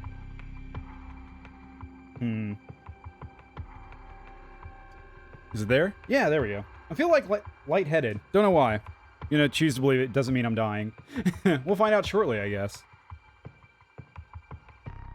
So, I have a very tragic first world problems tale for you today. So I ordered lunch. Today's Easter, by the way. Ordered lunch. Wanted a barbecue baked potato. And I waited like half an hour. And then I got a message that the shop was closed and they couldn't get it to me. So I had to cook my own lunch. Feel bad for me. It's okay. I got over it. Clearly. Everything's fine. I'm over it. All right. We're going to continue. I don't think... I definitely... Well, once I mouse back in. Yeah. There's no way I could avoid this, like, mysterious storyline, right? Like, this doesn't just, like, appear enticingly at the bottom of your screen and you just go, you know, I'll check something else out. No. No, we're checking this out for sure. So let's see what's going on with the darkness. The unknown darkness. Time unknown. Person unknown. Everything's unknown. Ah, my head. What's happening?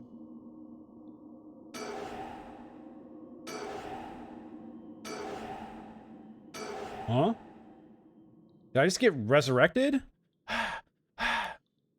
Did I hit my head? It's killing me. My vision's all blurry. Is that the ceiling? What I ask myself every day when I wake up. I feel the cold floor against my back. I must have fallen or something. Let's get up.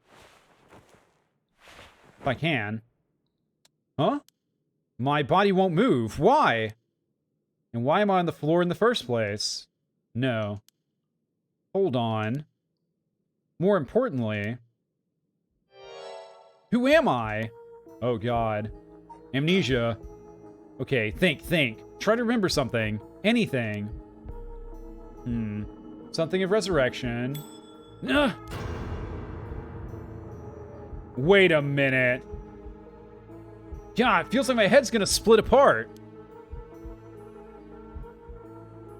Oh, that's something you saw. He's not the cop. Okay, I thought he was the cop being brought back. What was that? That man's face. I think I've seen it before.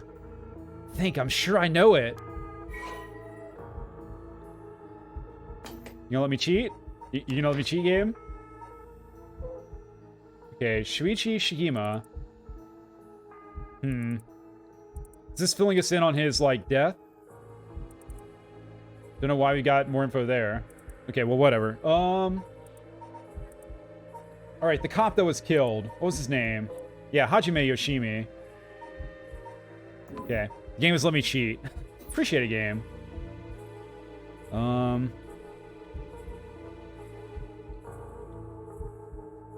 Hajime. Yeah, we'll do that. Hajime Yoshimi. That's it. I know that name. I totally know that name. By memory. Like, just recalled it. A lot easier to remember, like, your past when you can just, like, bring up your detailed notes on the entire story thus far. The dark mist obscuring my memories is slowly starting to clear. My head's hurting again.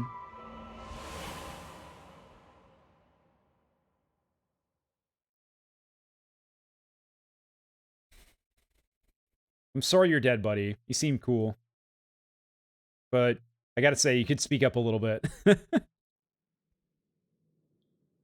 was that? A memory of mine?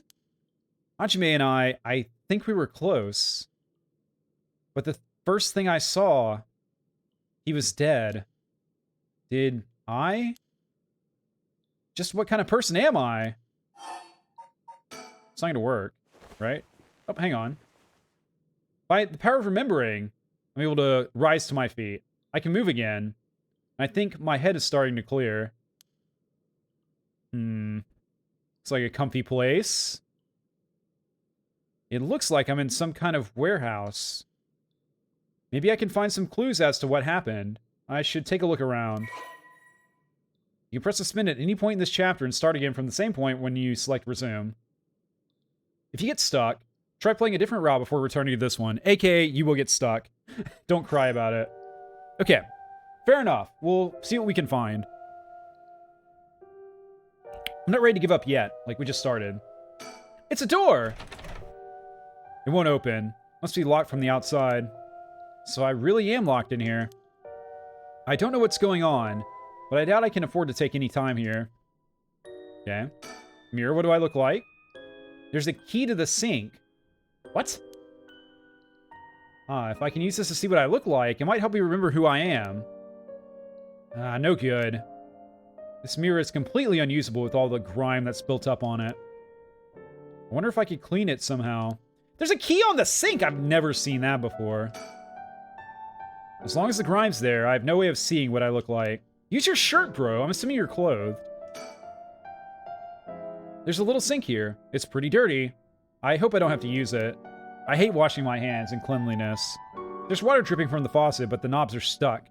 I can't move them in either direction. Are we in an escape room all of a sudden? Huh, okay. Trash can. There's a bunch of garbage in the corners. My guess is that this room isn't used very often, if at all. I can't just wait here for someone to come to my rescue. I need to look for a way out. I'm on it, buddy. Don't you worry. Chair. A folding chair that's unfolded. All alone in the middle of the room. Gives me the creeps for some reason. It's just a chair, bro. They must have sat me on it earlier. I probably passed out and then fell on the floor. Chair's trying its best, man. It can't help it. It didn't choose to be here. The lockers are sus. Some storage lockers. Left first. There's a bucket and a mop in the left locker. Guess that's where they keep their cleaning stuff. But what about the right locker? There's nothing inside, but there's a piece of paper stuck to the front. Chemical flammable liquid, ventilation, if leaked, equipment integrity, thoroughly. Okay, what's it trying to say? So there's a flammable chemical in here. Don't know. Seems toxic, seems bad. That's quite the collection of words. What could this place be used for? I bet we're in that chemical factory that we saw in the Haraway storyline. But that's where we're trapped. Ooh, air duct! There's an air duct on the ceiling. Could this place have been a factory at some point? Yeah, this is the factory for sure. I wish I could crawl through it to escape, but I don't see any way to get into it from here. Yeah, I guess not. Alright, let's look at the desk. A typical office desk. There's all kinds of stationery on it. Is there anything that looks usable? There's this pen, but I don't really need it. I'll leave it in here for now. No, take the pen, bro. Hang on, I want to look at the desk some more. Okay, same dialogue. It's more of a marker than a pen in it, but point taken. Right, top drawer, please. Work our way down. Doesn't look like there's anything in the top drawer. Damn, besides me, who's a top drawer type character. Middle drawer. There's some kind of note in the middle drawer. Oh, God. Alkylbenzene, zirconium, chloride, sulfonic acid, pardon me, sodium hydroxide. Names of chemicals? Maybe this is some kind of chemical plant. Yeah, this is the factory, bro. Get on my level. Nothing in the bottom drawer. No, wait, there's something stuck way in the back. It looks like there's some kind of sticker stuck back there, but it's too dark to tell what it is. Well, damn. I have all the motivation in the world to get the lights working. Like this light, for example. Don't want to look at the book. Guess it's too dark to see stickers, so... Oh, hang on. That looks suspicious. A cabinet straight out of an office. It's an office cabinet. Let's see what happens if I slide this open. Looks like there's nothing inside. Damn. What a tease. Ooh, chemical. Let's look at the shelf first. It's a big shelf. It's a big proper shelf. The kind you always see in warehouses and stuff. Wish I could find some tools or something, but no such luck. Only this chemical. Oh, what's this? The label's been torn off, but this must be soap. There's quite a bit left inside. Yeah, we take that shit. I might be able to use this. Might as well keep it on me. Marker, who cares? Soap, hell yeah. Okay. Get some boxes. A bunch of messily stacked cardboard boxes. I took a peek inside, but it was too dark to see much. I'll need more lights. Yeah, it seems like light's gonna be... Ooh, switchboard. Here we go. A switchboard. Looking inside, it seems that this room has electricity, at least. Does that mean someone is using this place for something? As opposed to all the places people don't use for anything at all. Just the buildings people build for no reason. Certainly not to have electricity. You want to, like, try flipping some switches, see what happens, guy. I'm getting a little annoyed with our mystery protagonist, but that's fine. Are you sure? Like, think about it again. Damn. Well. We have soap. We use the soap on the mirror. We'll need water, though, right? You can't just, like, put soap on a mirror.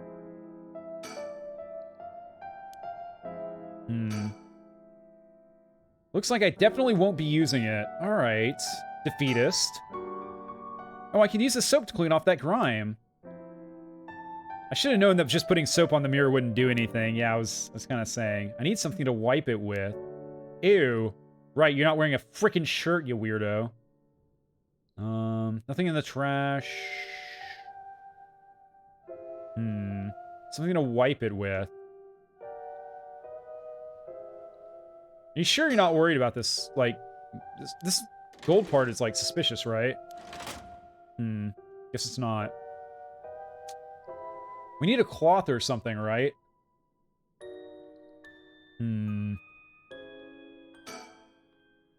Garbage. Don't care about the garbage. Even if we could clean the mirror off. It's dark in here, right? We're just gonna be like, oh, I can't see nothing. Left locker's got cleaning supplies. Oh, we're using them now.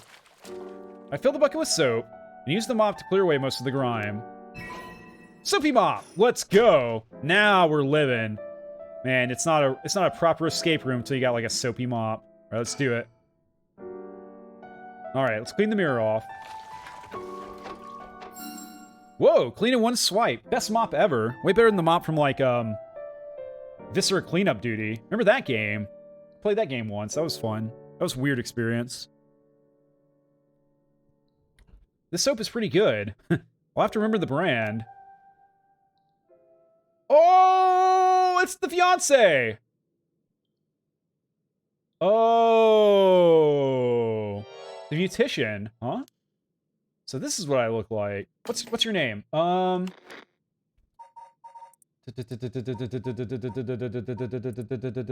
is he?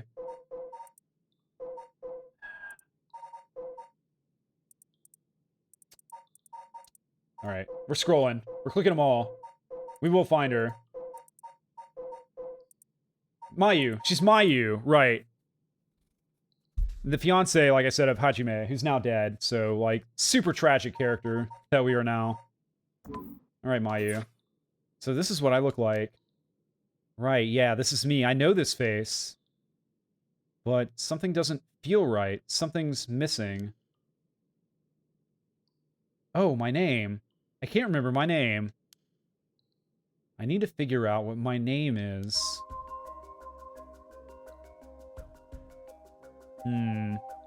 Think about it. I know what I look like. Next I have to remember... Ooh, that look. Next I have to remember my name. Is there a woman with this face in my memories? Come on, I need my name. You're Mayu. You are Mayu. Mayu Chozawa. Yes, that's definitely it. My name is Mayu Chozawa. Mysterious woman. That's a occupation, I guess. My name is Mayu Chozawa. That man I saw in my memories, Hajime Yoshimi, is my fiancé. Was. Wait.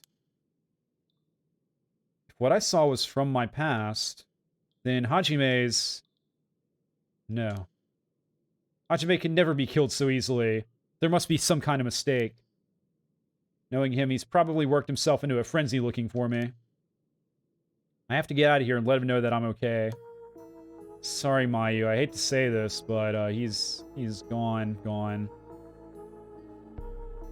Okay.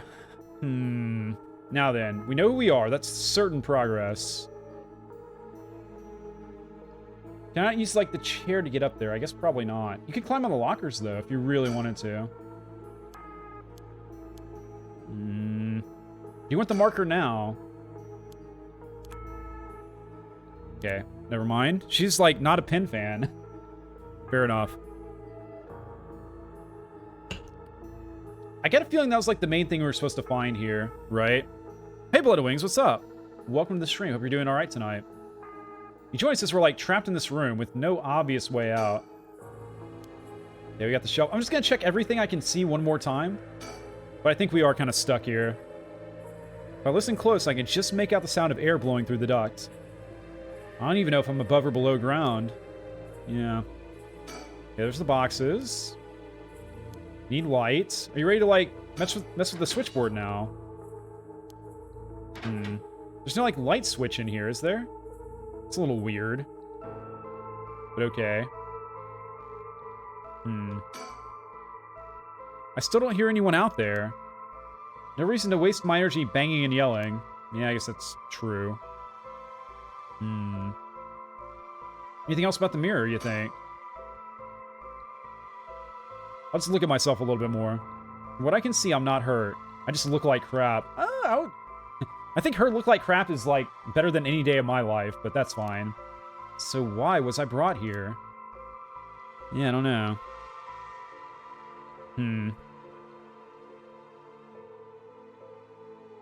Yeah. So, actually, Blooded Wings, you kind of missed it from earlier in the stream, but, we did find out that the antagonist is a practitioner of Western black magic. So, they were doing, like, black magic rituals to try and restore youth, it seems like, and resurrect the dead. So, that's going on. That's been confirmed. There's a bunch of garbage in the corners. Blooded Wings says, oh, yeah. Yeah, the first, like, hour of the stream was pretty damn brutal. Okay, we need to find a way out. She's been very, like, adamant about that, but I think until we get the electricity on in this place... Ah, here we go. Huh? Looks like the light on the ceiling is on, but it's still so dark. Oh, there's dirt all over the bulb. Oh, time for that mop to make another appearance. Here we go. Okay, we're not progress locked yet. Nice. There, it's a little brighter now. I should have an easier time searching now. I just hope I can actually find something. Yeah, we can check the boxes, right? Okay, there are strange bottles and bags filled with some kind of powder in the boxes. If this place is a factory, these may be their products. There's no telling if they're dangerous or not. Better not touch them. Blooded Wings is asking if an idiot that knows black magic wants to be young again. No. Well, we know Nejima, like the mass murderer, was practicing black magic for unknown reasons. I don't think we've really confirmed what he was after. But we do know that the former president of Hyaku Soaps, the old lady, has been funding research into restoring her youth because she's afraid of getting old and dying, basically. So that's kind of... Wait, hang on. Is there something back there? It looks like it continues. Weird. Okay, nothing new there. Can we look in the switchboard now? Unknown chemicals in the boxes. We can see the sticker... Oh, hang on, what's that? There's something on the floor here. Oh, God, Mayu. Welcome to the Cursed Club! Let's go! Was this here all along? I had no idea. A lantern carved out of wood? It's kind of creepy. Something about this feels different than all the other abandoned junk in here. Yeah, it's cursed. Cursed stone acquired. The beckoning light. Oh, what is this? It's my fault. I'm sorry. Such terrible regret. Resentful memory is flowing into my mind. the evil ones, the curse bearers, kill them all by their own bane. You've acquired the power of the curse stone, the beckoning light. You can use it to kill curse bearers using their own curses. Oh!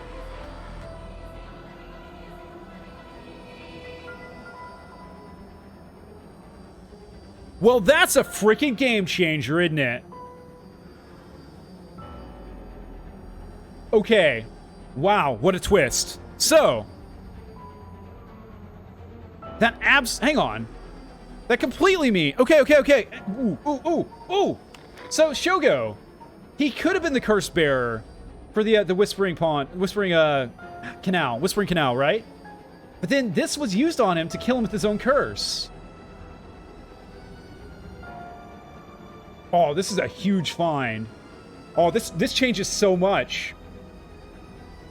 I can't even, like, comprehend all the possibilities. So, like, literally every single kill so far, we have to reconsider, right? Everyone that we haven't seen firsthand. Every single one might have been done by this one and turned on the actual curse bearer. Holy crap. Now that is a twist. Huge. Mind-blowing. Press the use curse button when you wish to kill your target. Ugh! A murderous impulse seeps into my soul like thick black tar. Files updated. The beckoning light. An enduring superstition. While walking on the road near Hanjo, at night, one might spot a hazy lantern light up ahead, despite there being no one around. Following it will cause it to go out suddenly when getting near, but just when one fears the darkness might swallow them up, another light will appear further ahead, as if guiding the one who sees it. Some say the flame is benevolent, leading people to their homes, while others believe it is a monster, leading people astray. Some even believe it is the vengeful spirit of someone that died, luring the lost to the land of the dead. Okay. Kills by means of the curse they possess, one who has become a curse bearer. Damn. Blood of Wings says, one person is doing black magics for shits and giggles, another person is just wanting to be young again, and the third we don't know yet. We know of 2 confirmed black magic users. There's, hang on. Let me show ya. So, black magic user number 1 is where is he? This guy. Kenkichiro Iwai. He was trying to use black magic to restore youth. First to try to rip people off, but then funded by the leader of Hyoku Soap, so on her behalf. Certified horrible human being. The second known black magic user is Nejima, and we don't know his motivations yet. We think he was trying to bring someone back from the dead, and they've speculated that maybe it was his wife or something, but we don't know. Nothing's been confirmed on his case yet, which is why his file's so, like, small. Now then, back to the... Nope, not the ever-burning lantern. Where is it? Yeah, here it is. Beckoning light. A vague silhouette is framed by silvery moonlight near the bridge. It is a man, hunched over, near death, with regret carved on his face. Visions of the past flash through his mind. Memories of the young couple and their daughter, but he has lost everything. He had repaid the kindness showed to him with evil. The regret gnaws at him now.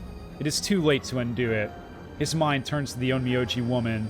It was all her doing. The blame lay with him and his inexperience. He had foolishly involved himself with forbidden, inviting evil into his life.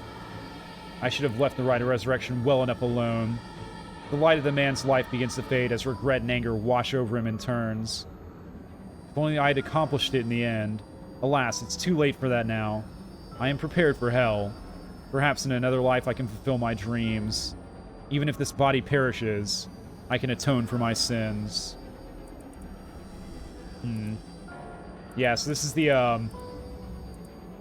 curse echo of a man, or a person, that tried to get involved with curses and regretted it deeply at the end. And now he curses all curse bearers. That's pretty cool. Damn.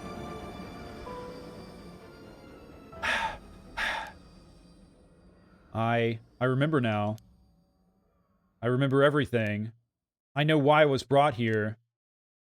That's right. Earlier.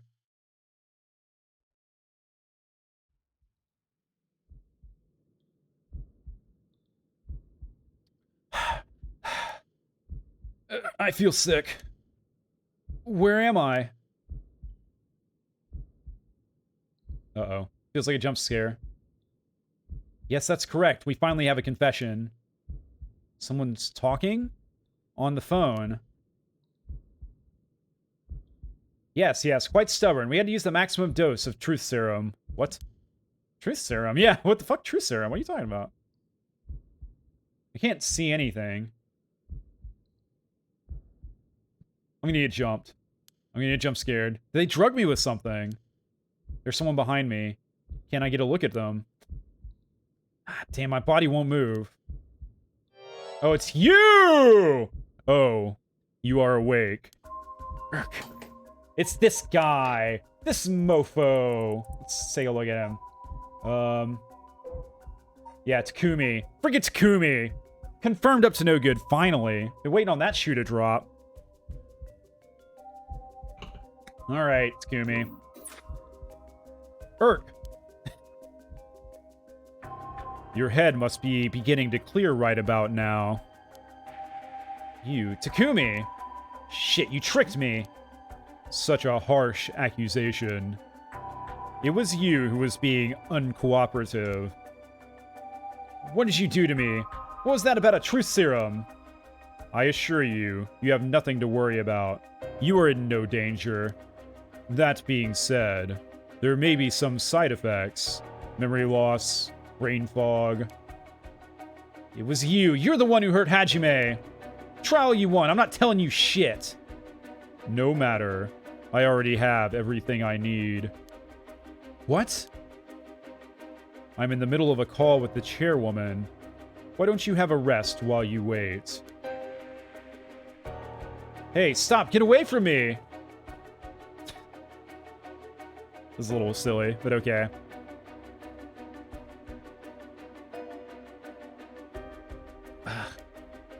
I'm still conscious, if only barely. Concentrate. Focus on Takumi. I need all the information I can glean from his conversation. Focus on Takumi's head and gather information. Okay.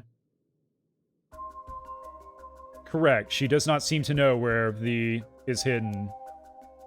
Hajime Yoshimiya was the same. Yes. Was unexpected, but... No, he really did do something to Hajime. Ah, damn it, I'm fading. Okay. Shake your head to stay awake. Stay awake! Mayu! Mayu! Okay. I'm doing it! I'm shaking! I'm trying. Well.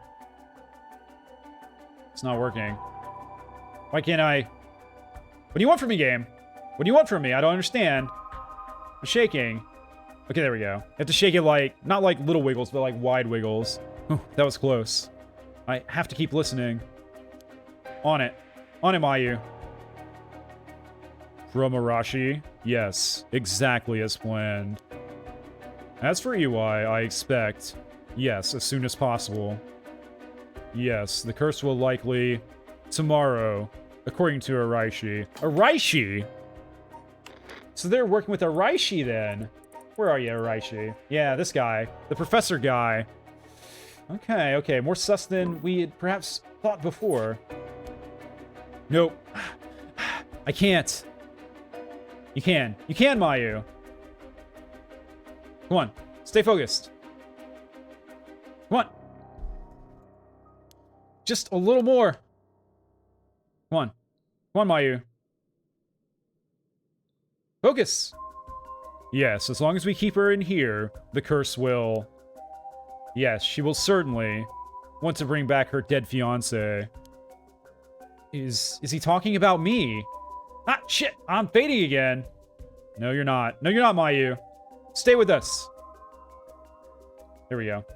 Keep it together. Anything I can learn. Go on. Yes, I will be leaving her here. I will take the telephone with me. Ah, yes. That is, in the cabinet. It should pose no problem. Yes, I have changed the lock. the year of the company's founding. Oh. A hint code. We can look that up, can't we? Good memory, Mayu. That's right, I remember now. That man is Takumi Yumioka of Hyaku Soaps. He showed up at my hair salon about a month ago.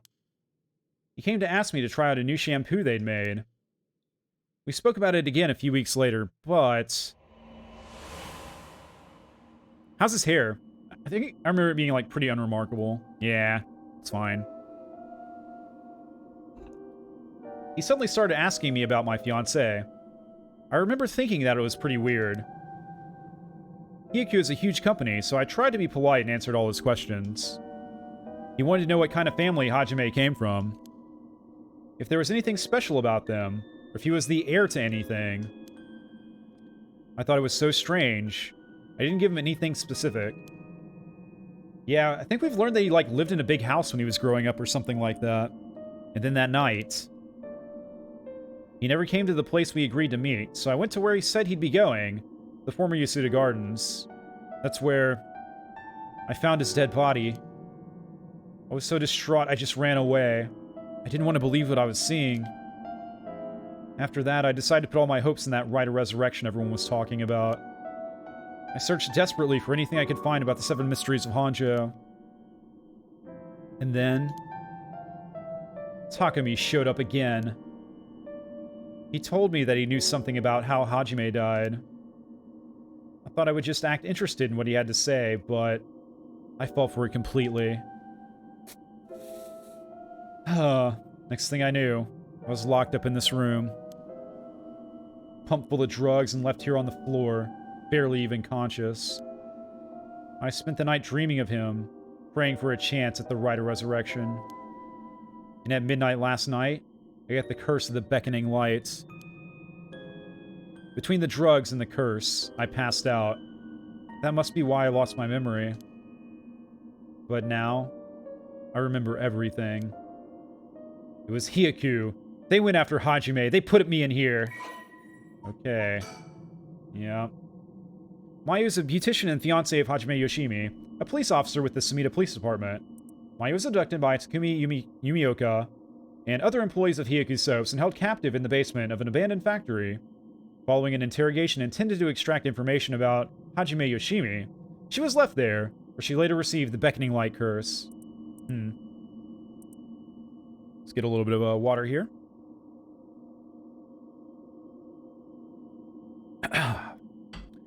During her school years, Mayu was the second in command of an all-female gang.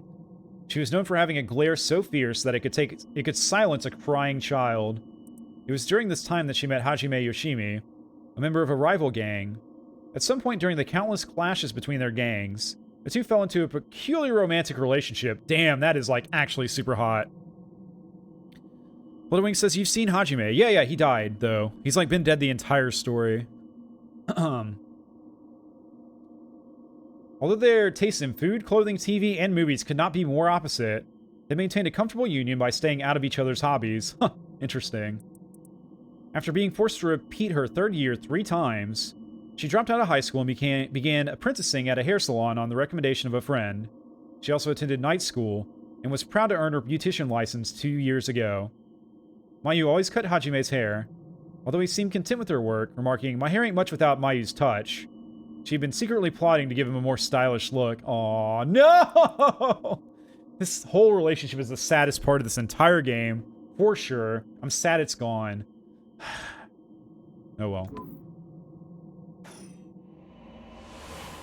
Okay, Mayu.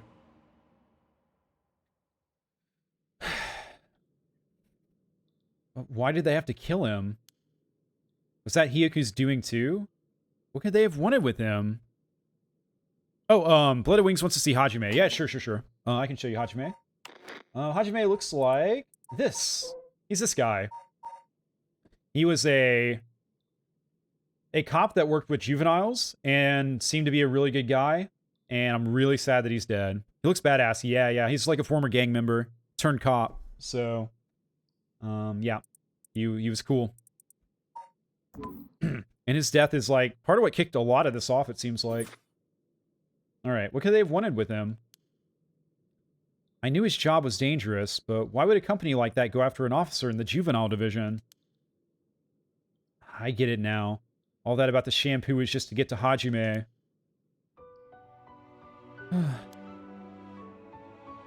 Hajime.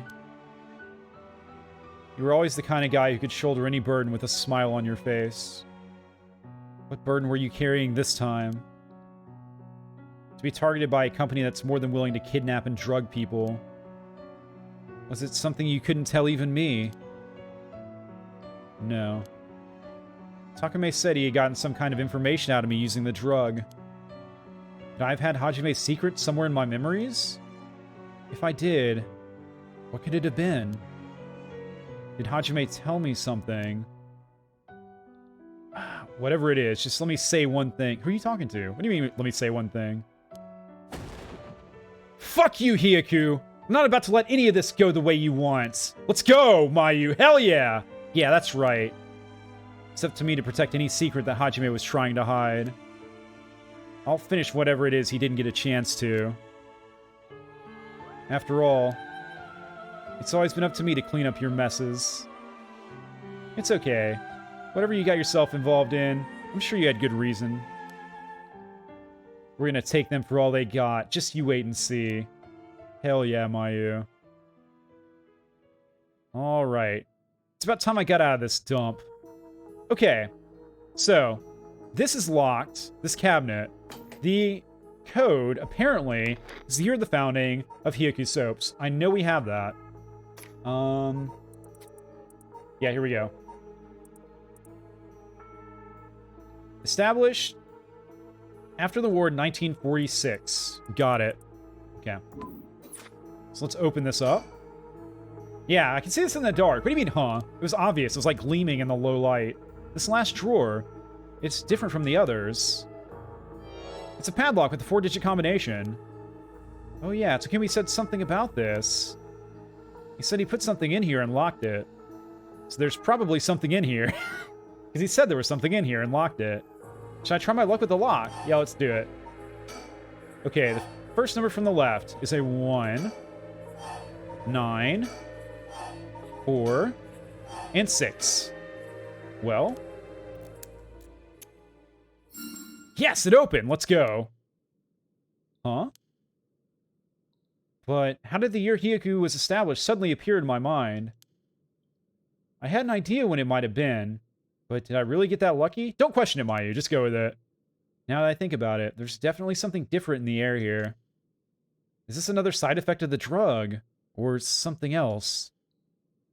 Well, it doesn't matter right now. I should see what's in here. Yeah, don't ask questions. Exactly. Exactly, Blooded Wings. What is this thing? Well, I guess I may as well pull it out.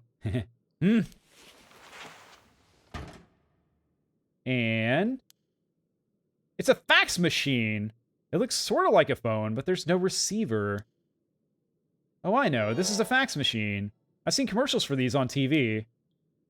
If I remember correctly, it's used to send copies of documents to other people who have one. What age we live in where we can send letters and things without going through the mailman? It's crazy, right? That means I can call for help without a telephone. I've never used one before, but if I can connect to the power and the phone line... All right, we got power. Now I just need to figure out who I can send it to. What else do I need? Found a bunch of paper in the cabinet. I need a pen to write with. Oh, baby! I know exactly the pen that you need, because you've, like, denied it, like, 3 times. And I'll need a phone number for the fax machine to send this to. Okay. Huh, what am I gonna do about that? Oh, don't worry about it, Mayu. I will use my big brain. There's a fax machine in Haraway's mansion, right? So, okay, let's take the pen. Alright. Finally, we got a pen. Now I can write a message. So I better check that it actually works. Try on the stationery? What do you mean? There's, like, stationery. You said it before. Ooh, a manga magazine. Weekly Shonen Scorpion. I think Hajime used to read this, even at his age. He liked the series about delinquents. No, not the time to get caught up in reminiscing. Right on the magazine! Test the pin. Whatever. There's a bunch of garbage. Yep. Yeah, we know. Hum, hum, hum, hum, hum, hum, hum, hum, hum, hum, hum, hum, hum, hum, hum, hum, hum, hum. Nothing there. Was there something in the drawers? I can't remember, honestly. Like, I know there was a sticker in the bottom one. Let's go through all of them. Yeah, nothing in the top drawer. Middle drawer. There's a note. Chemicals. Yeah. Bottom drawer. There we go. There's our penguin. Oh, hell yeah. Delinquent penguin. Oh, flashback. Didn't expect that. Oh no, happy music. Oh, it's gonna make me cry, isn't it? Hajime, thanks for waiting. Oh, what's wrong? You're wasting that handsome face of yours looking like that. Huh, you think? I think I'm still plenty handsome. Can't argue with that. Aww. Aww, no! Are you not meeting with that girl today? You told me, I mean. Nah, she's off doing what she knew, whatever what. That's too bad. I just found a hair catalog I thought would be perfect for her.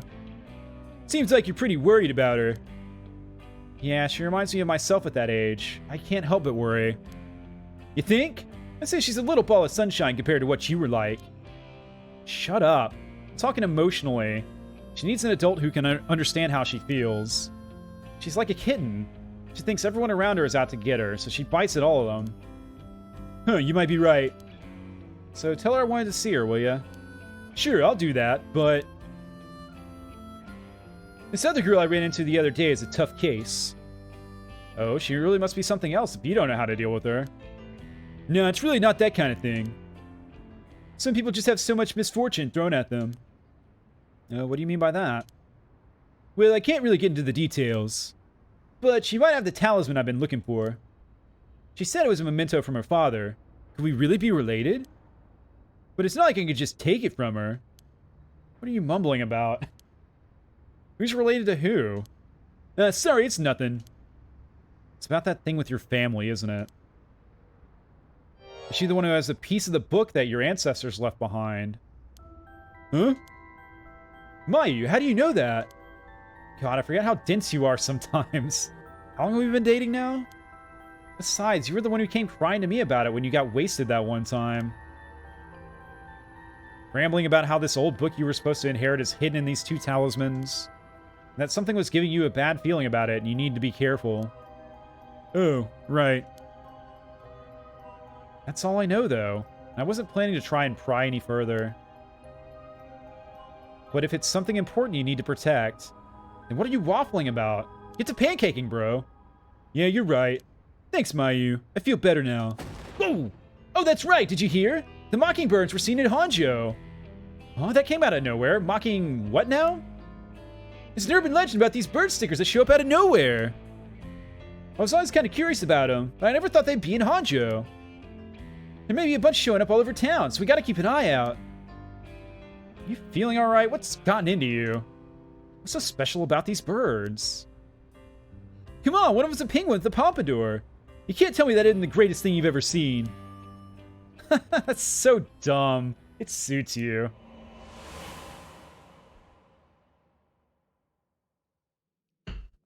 Ugh. That's right. He was trying to protect something left to him. Could that be the information that Hiyuku wanted? Yeah, no doubt it is. Okay, I thought it was just a sticker, but it was like a sticker with extra lore, too. Nice. Okay. Cabinet's empty. Fax machine. Need a pin and a phone number for a fax machine. Okay, we have the pin. Phone number! Ugh! I don't know if we have that info or not.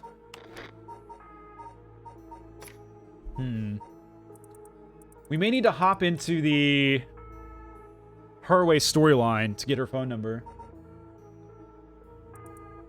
Yeah, here it is. The Shigima residence. No phone number here. Telephone booth's not going to do us any good. Because that's not a fax machine, it's just like a public phone.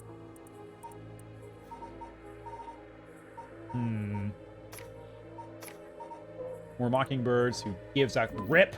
I certainly don't. Got bigger things on our mind than silly birds, although I do love them. All right, let's suspend. We suspended! Okay, let's pop up here real quick. Let's resume our investigation. Okay, Shikima Residence. What's the number? I need you to look up the number of the fax machine. Come on, tell me. Yep, a fax machine. Number for our home is 63 star. Ma'am, is everything okay? I'm fine. There's just something I wanted to check. Is that so? Okay. So now we got a number, right? Yep. Okay, very good. So can I pop back there? And will we, like, know the number? I'm assuming so. We are so, like, breaking the rules of, like, things people should know. Alright, fax machine. We got a pen, and we got a phone number. We got it. Hang on. Yeah, that.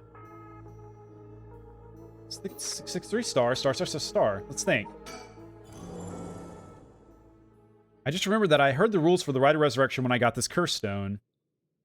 But killing other people to bring someone back? That's out of the question. Hajime would never accept sacrificing another person to come back himself. None of this was ever an option to begin with. The way we lived. Ever since we were kids, we were always ready to die if that's what it came to. We'd never take our foot off the gas just because we were scared of death. We were never such big fans of living anyways. Preach. That's why we were always prepared for it. I used to wonder if we took things a little too lightly. That's just how much we trusted each other. So I have no use for some shitty rite. Let's Mayu. Hell yeah. And that's the truth. Hajime. Mayu the new best character in the game? Okay, pin and a phone number. I found a pin, but I should probably make sure it's actually usable. Right. Yeah. Honks, what's up? Welcome. Good to see ya. You join me as I'm trying to get this lady to test her frickin' pin out. Honkspot Pizza Tower. Nice, enjoy. It's a great game. It's a really good game. Okay, we checked all the desk drawers. Let's look in the lockers again. Yeah, nothing else there. You're already on floor 4. Nice. Congratulations on your progress. Oh, here we go. Use the pen on the paper. Oh my god. Mayu, best character, but refuses to, like, use a little bit of common sense here. Yeah. No air ducts. Nothing on the shelf. Nothing on the boxes. We tried the switchboard before. Right on the manga. Right on the manga. Do it. Oh my god. She refuses! Okay. Yep, sink's broke. Mirror, we can still see ourselves and, like, reminisce about how, like, hot we are and stuff. We're gonna get out of here in no time. I agree. If you'd, like, use a pen, lady!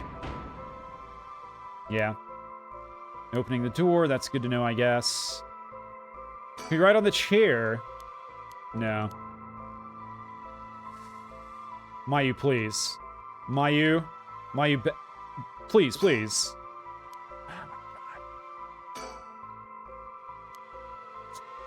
Magazine. Weekly magazine. It's a fairly recent issue. The cover story is an interview with the chairwoman of Hyaku Soaps. Not interested. Curstone. Okay. Not using it. Use the pen. One oil-based pen. The pen tip is totally dry. Oh. How do I fix a pen with dried up ink on the tip? You get it wet, right? But you won't be using that. Equip the pen. You can't, like, equip items. They're just, like... They just, like, exist. Let's look at the soap anyways. Industrial soap. Okay, nothing there. Assuming that we can't use the mop again, right? Nope. Mop is unusable.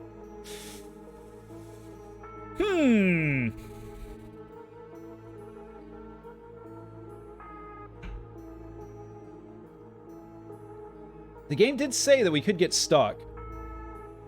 All right, yep, see you, Honks. Thanks for popping by. So maybe we're just stuck at this point. Like, the sink seems like the obvious choice, right? But the sink's not usable.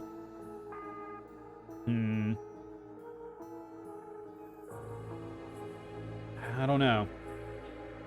And the light's just there. Nothing to do there. Yeah, I'm gonna say... Let's come back here later, maybe. I'm throwing my hands up, saying, I don't know. Let's suspend again. We made a little bit more good progress, but for now, darkness will remain. Okay. Now then, we've got a choice to make. We got about an hour left. We saw a lot of Tetsuo early on in this part, because his storyline crossed over with Harue's. Yeah, I checked the cabinets, Blooded Wings. Pretty sure I did. We'll look one more time. Just once more. Which cabinets? So we looked at these, and it's empty. And we definitely looked at both of these, and then we looked at all three of these. So, yeah, I don't know. I think it is kind of stuck for the moment. I think we need water. I don't know how to get water. And I'm going to presume that, like, it did say, like, at the very beginning, like, hey, you might have to get stuck and, like, come back here later, so... Gotcha, Honks. Thanks for the, Thanks for letting me know how to get the secret ending of Pizza Tower. I will probably not get it myself, but still, it's good knowledge to have. Okay. Like I was saying, we've seen Tetsuo a bit today, early on. We haven't seen any of Yako. Like, none at all. And now we do know that this professor guy is working for Hyaku Soaps and is, like, directly involved and is therefore a bad guy. So, let's investigate him. I'm gonna go... Actually, give me just a sec. I'm gonna come back momentarily. I'm trying to knock anything off my desk. If I can help it.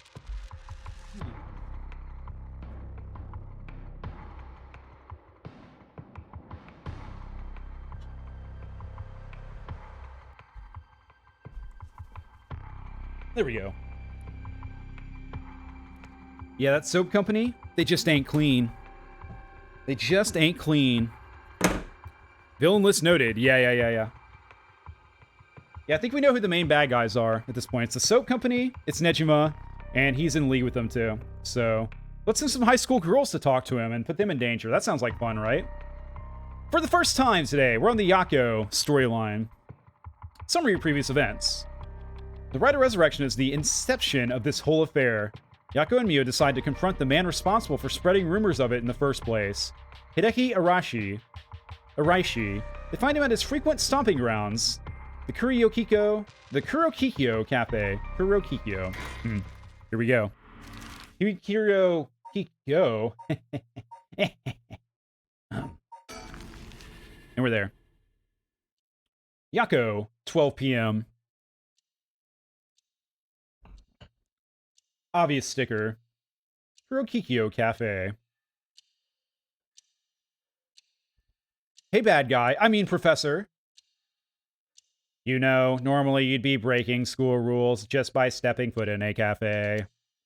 I'll be in hot water if you lied about having permission from the police. Remember that.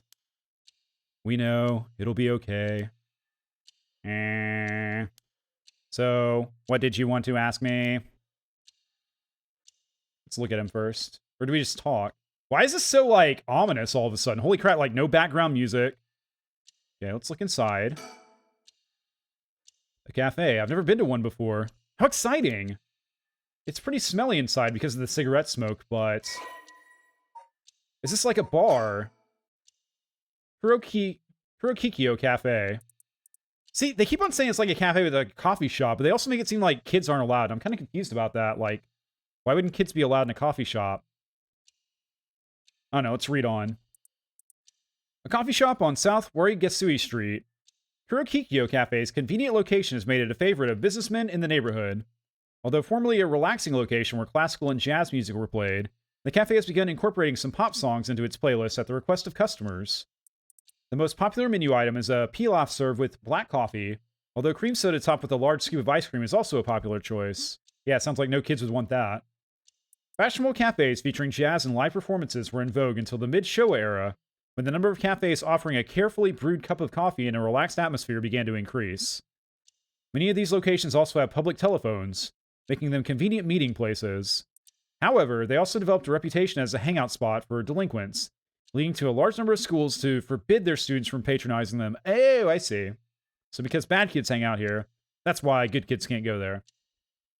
In recent years, table arcade games have become a big hit, affording cafes installing them a steady stream of customers and income, I assume. Cool. All right. Let's look at this. Another mockingbird. Really mocking birds. They're so marketable. I love them. I'm assuming Mio's here with me, too. But let's chat with the weirdly zoomed-in face of the Professor Robo-Boy. We're really doing this. Yako, if you would.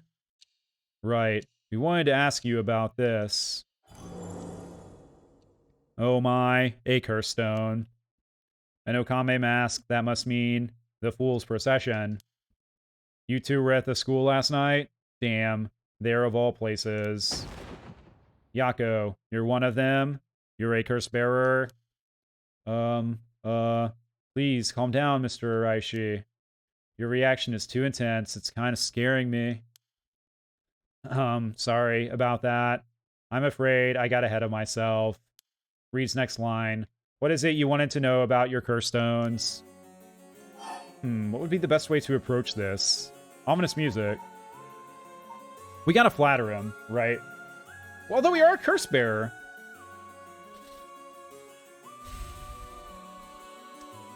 F it, we're going hard.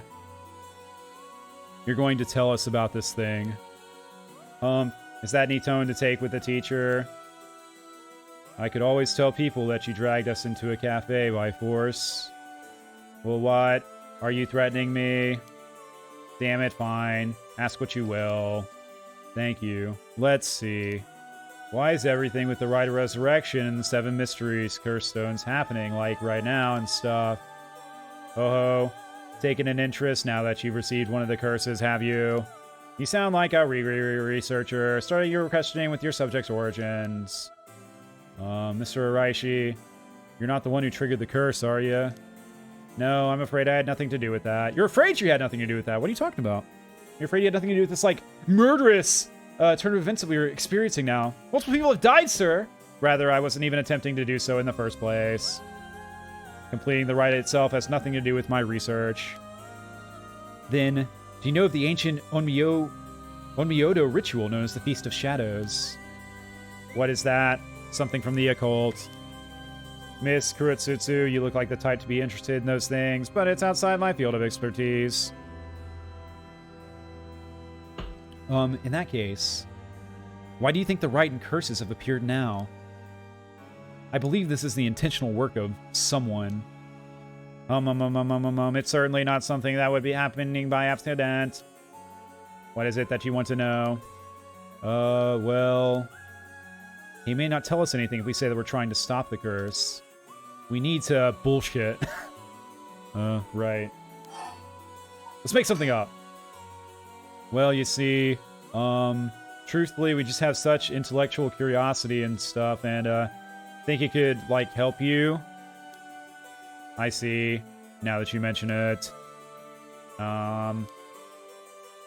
Seems like he's reluctant to answer. Then, how about... We gotta focus on the research, right? Like, that's his whole thing. It's his life. And, like, everything he lives for. So, yeah, research. Then... What is that, like, super interesting record of fates that you've been researching and spending your life on. Say about the rite of resurrection and stuff. Oh ho, I see. That's what you want to know. Allow me to first elucidate to you regarding the author of the record of fates. A special privilege, I might add, since I have yet to publish it in a paper. Yeah, okay. The Record of Fates was written 200 years ago in the latter half of the Edo period. It was written by a skilled but little-known omyoji called Seaman.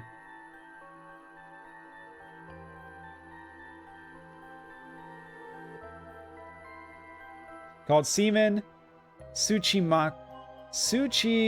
Mikado. Seaman Suchi Mikado. Seaman. Chichi Mikado. This is important stuff. If nothing else, remember this. Seaman Suchi Mikado. I've never heard of him. I'm sure you haven't. You uninformed little...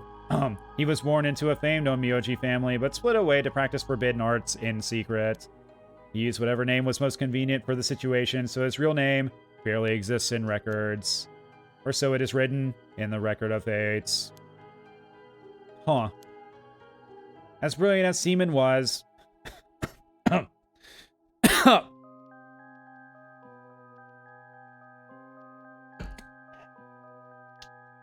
As brilliant as Seaman was, he was also an eccentric.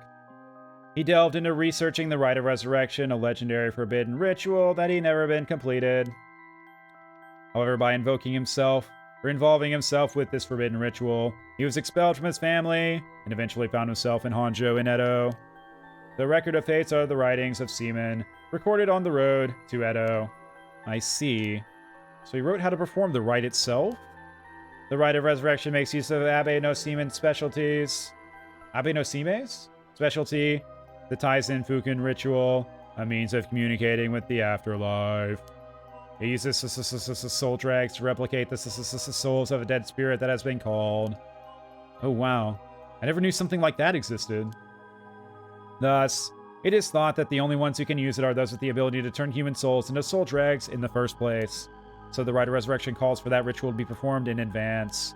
Then when the soul dregs are gathered and infused with the wish of whoever is performing the ritual, it can be completed. The contents written in the Record of Fates. In there. There's no more. What about the 7 mysteries or the curse stones? There's nothing written about them in the Record of Fates. The curse stones are separate from the Rite of Resurrection. Their curse is the one used to enable one who is unable to perform such rituals to be able to use the rite.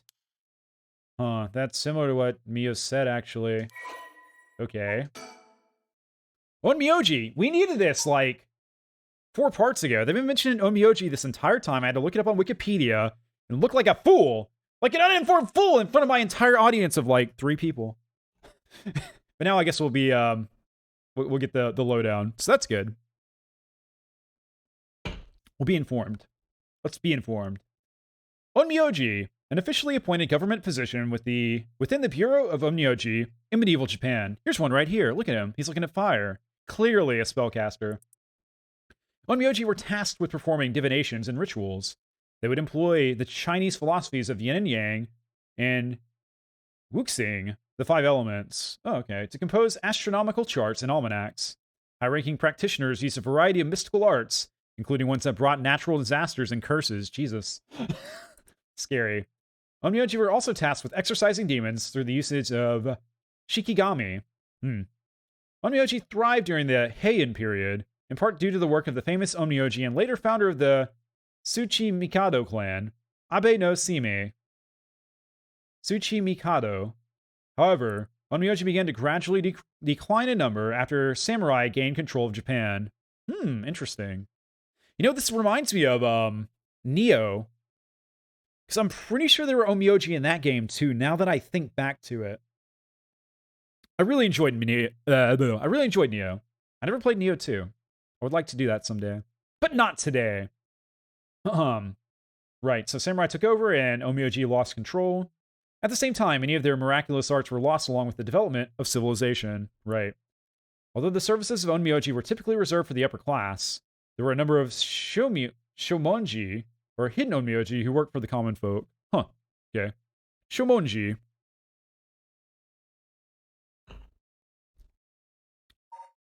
Okay, we got some mockingbirds too. Yeah. And we have the Rite of Resurrection here.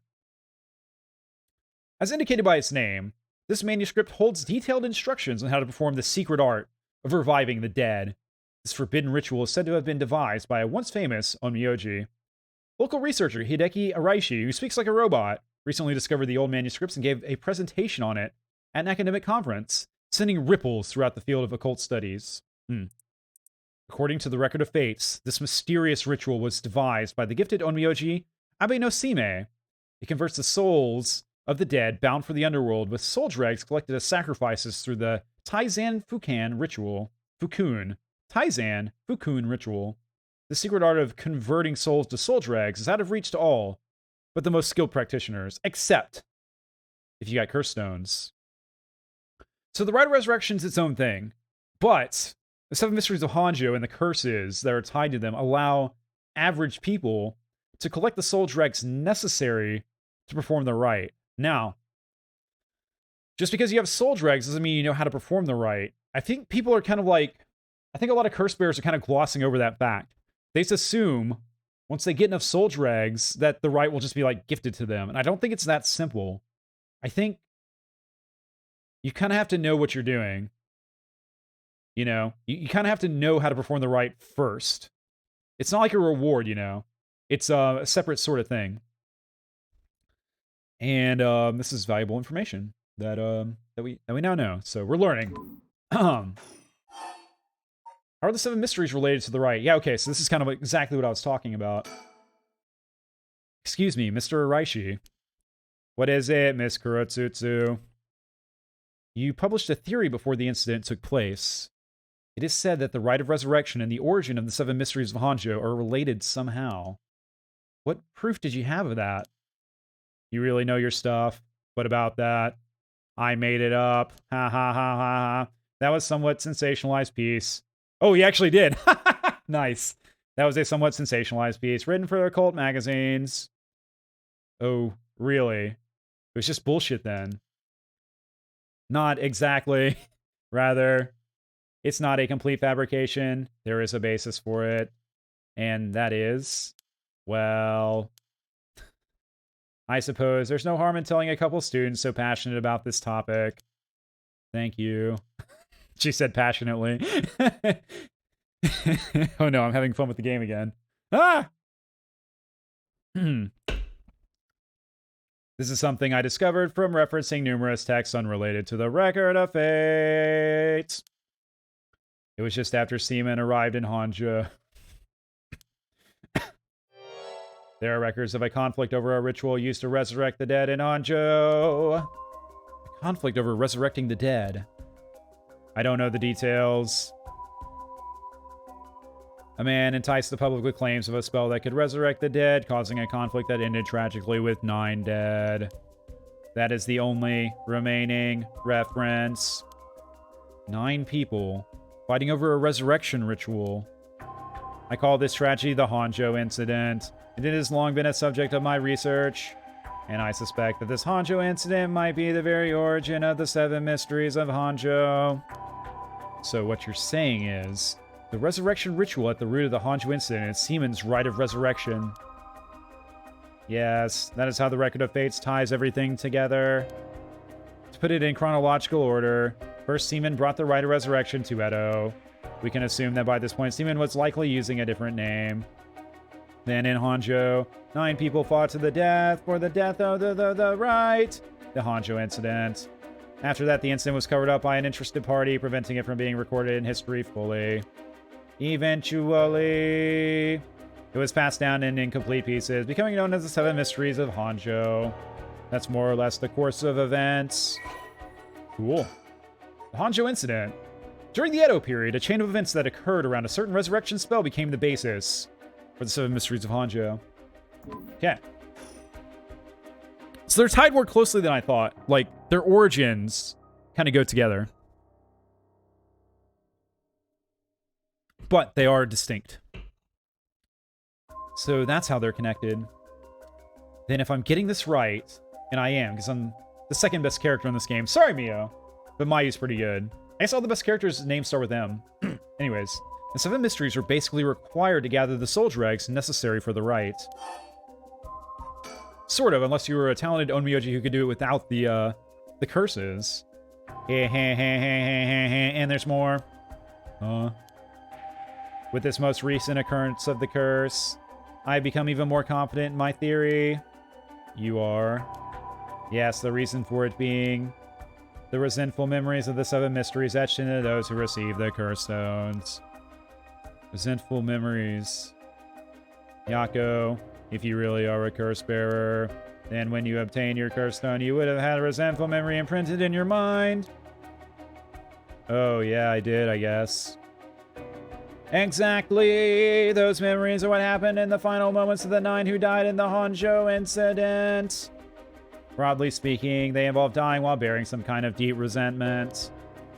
The 9 victims became the 9 curse echoes, which over time came to be spoken of as the 7 mysteries, thus gathering the resentful memories granted by the present curses and connecting them together. I will reveal once and for all what happened during the Honjo incident. Huh. That's why you must tell me about the resentful memories of your fool's procession, Yako. Kirk.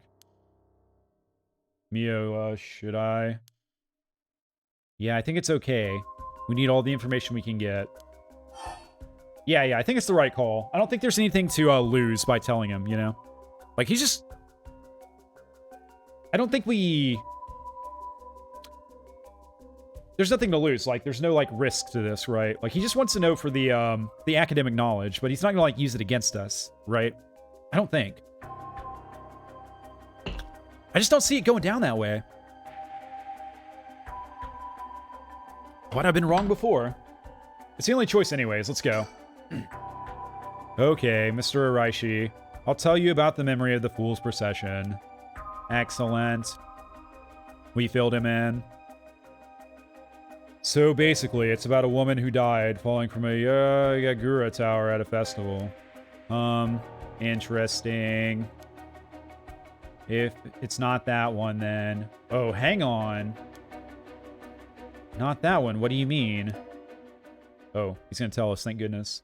Among the 9 victims at the Honjo incident, that is to say, the 9 curse echoes.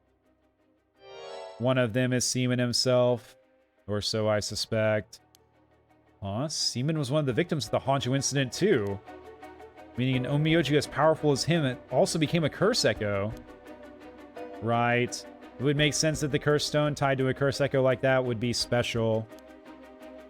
The power of a curse stone is different based on the curse... Oh. The power of a curse stone is different based on the curse echo. Mio.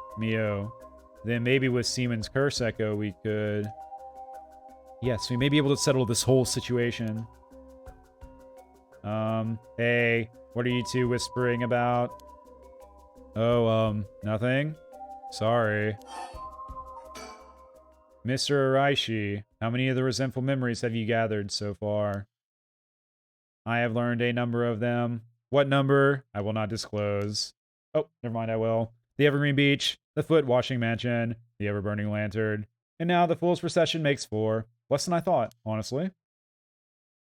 Of those, the most important are the Foot Washing Mansion and the Evergreen Beach. What are they about?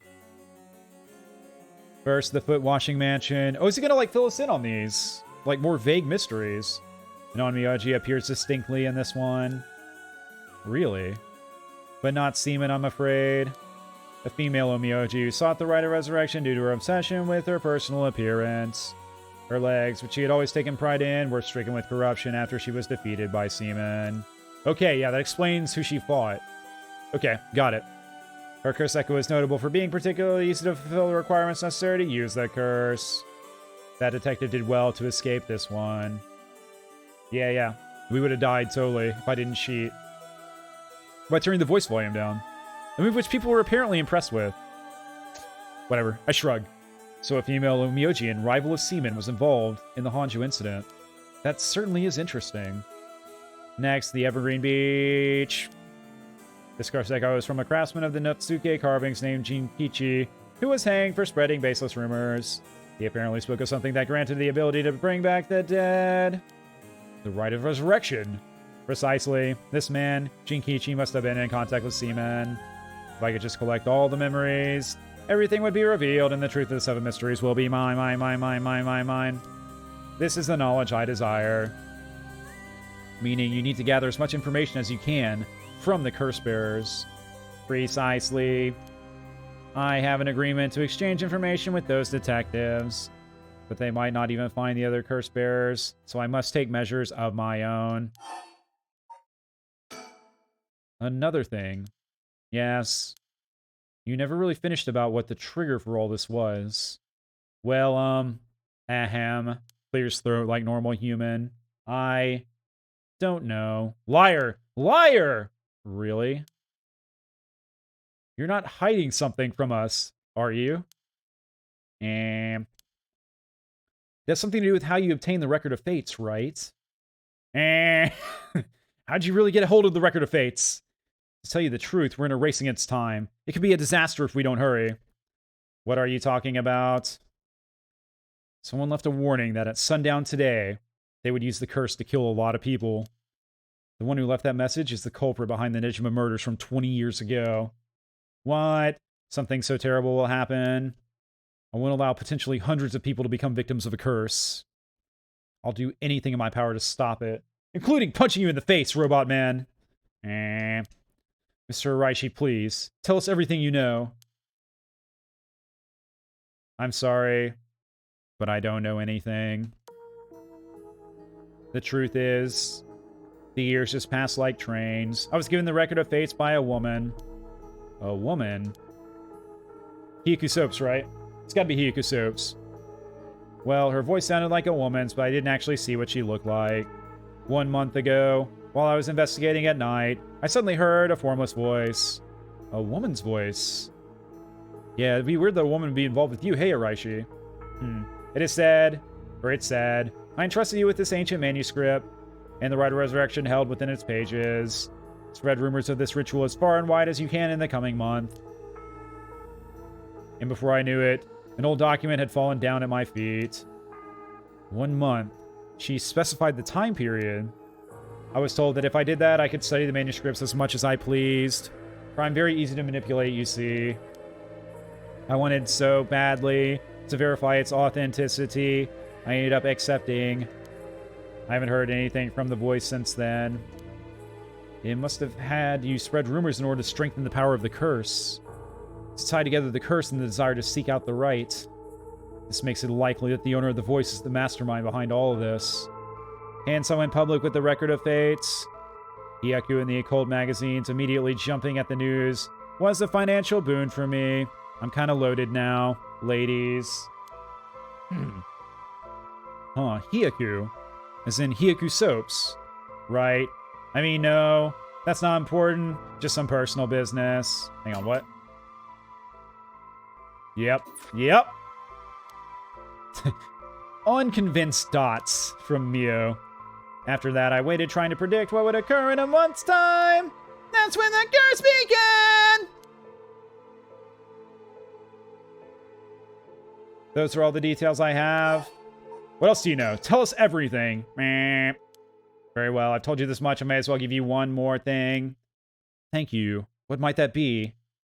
About Seaman's Record of Fates. There's a sort of continuation to it. Another document called the Record of Fates Yin Scroll. Oh, this explains the talismans, I think, that, the cop guy was hunting down, right? That, where is he? Hajime. That Hajime was looking for. So he must be a descendant of that Onmyoji, of Seaman. He's a descendant of Seaman, I'm pretty sure.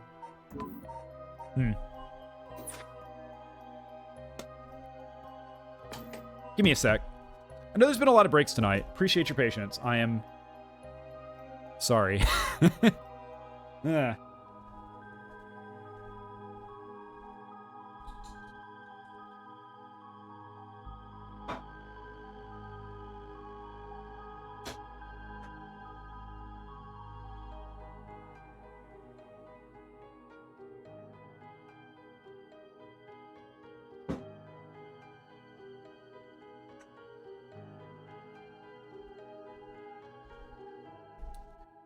I feel like my appendix is going to explode. It feels great.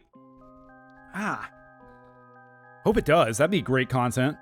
Probably. Just screaming in pain. It might not be that good. Anywho. I actually really hate it when people say anywho. It doesn't really make any sense, really, when you think about it. So don't think about it. It means I hate myself. Ha! Secret's out. Okay, let's continue. A continuation. Actually, a section written in Seaman's own hand was I can't read anymore. Amazing, I've dropped my ability to read in like the 10 seconds I stepped away. Actually, a section written in Seaman's own hand was appended to the manuscript. According to which, after the Hanju incident, Seaman lamented such a calamity taking place.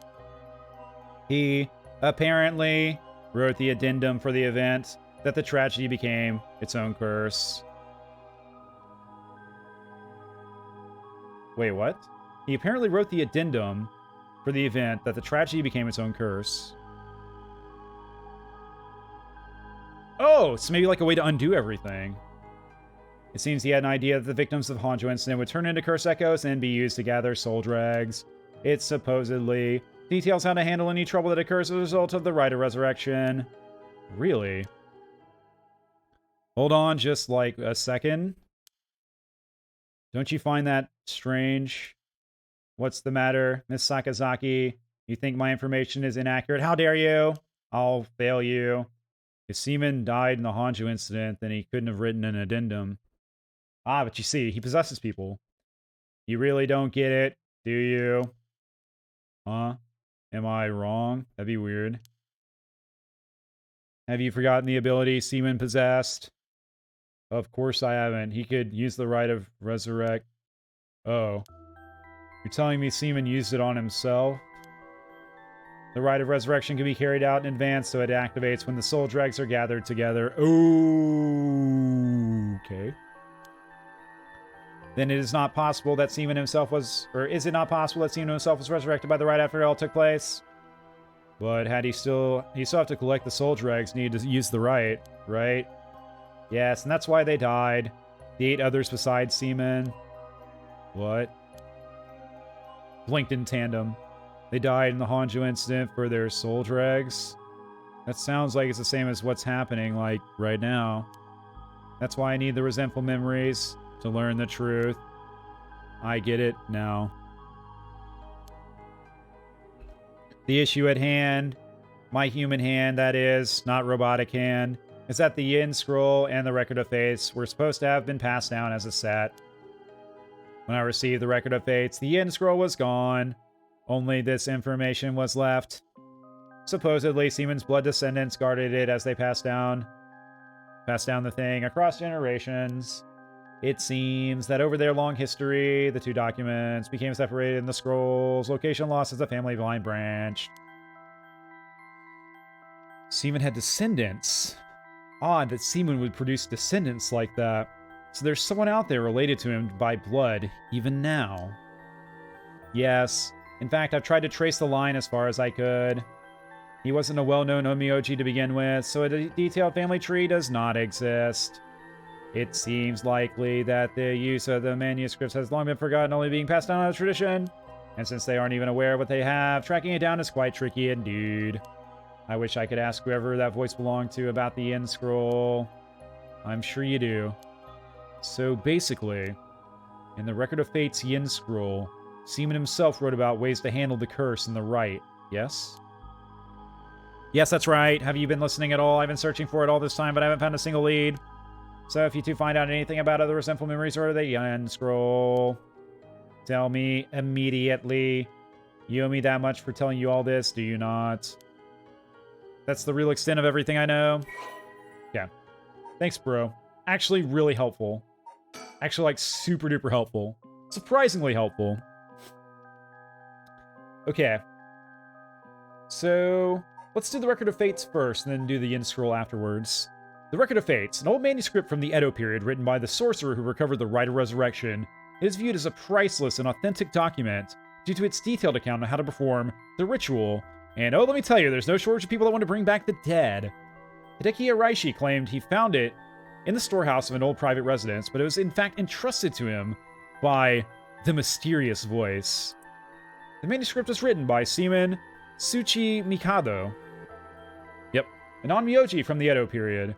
He was an extraordinarily adept practitioner, but after being banished from his family for researching forbidden arts, and also stealing all the cookies from the cookie jar, he changed his name and moved to Edo.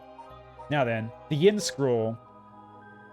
It is said that Seaman Tsuchi Mikado, author of the Record of Fates, Tsuchi Mikado, wrote the Yin Scroll because he feared that the descendants of those involved in the Hanjo incident might become cursed and use it in the collection of soul dregs for the Rite of Resurrection. Now that would never happen. I wouldn't worry about that, bro. The existence of the Yin Scroll was indicated in a postscript added to the Record of Fates, but its whereabouts are currently unknown. It is believed to have been inherited by a descendant of Seaman. Indeed. I think we know who that is. We know exactly who that is. And I'll show you that person now.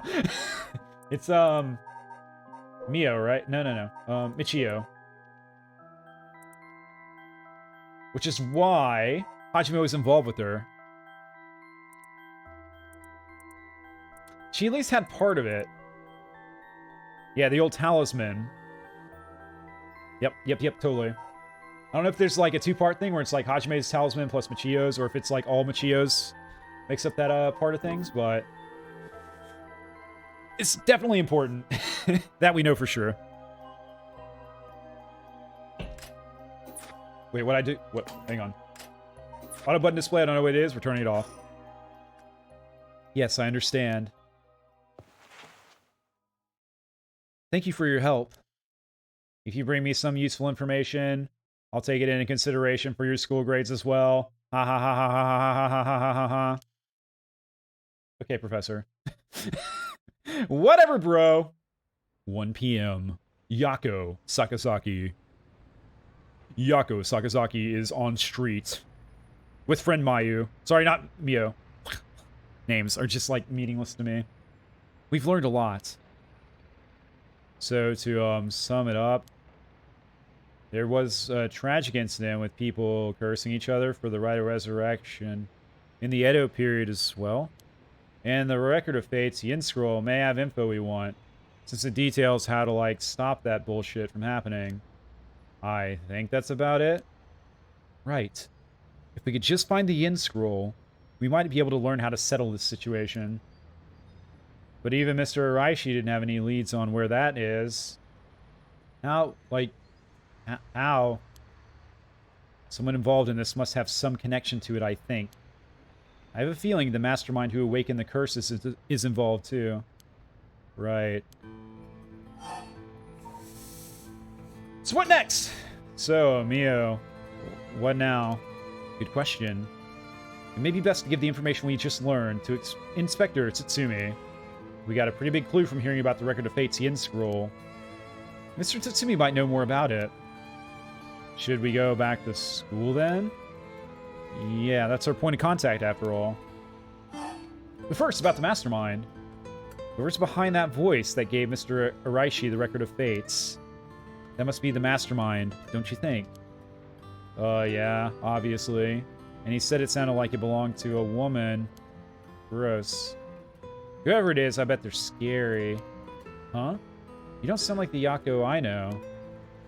And let's catch them all and make them spill the beans. Sorry. Mia would have said, then let's catch them all and make them spill the beans. I thought you'd say something like that. Really? I guess I'm just not really feeling that confident right now. I understand. It's reasonable, given that you're, like, literally the target of people with murderous curses. Let's talk more about the mastermind, though. I don't know if it's related to that woman behind the voice, but I'm also interested in the female onmyoji who was a rival of Seaman. Okay, you're allowed to be interested in that, I guess, Mio. That's fine. About the nearby area. What, you mean street? You mean, like, master tourist destination, like, legendary attraction street. Oh, that reminds me, Mio. Do you know what's nearby here? Huh? Oh, you mean Michio. Yeah, where it, like, happened. I was going there every day to leave flowers, even though they always get cleared away anyways. I'm sure it must be hard to have to be reminded of Michio's death all the time. Oh, that reminds me. Yako?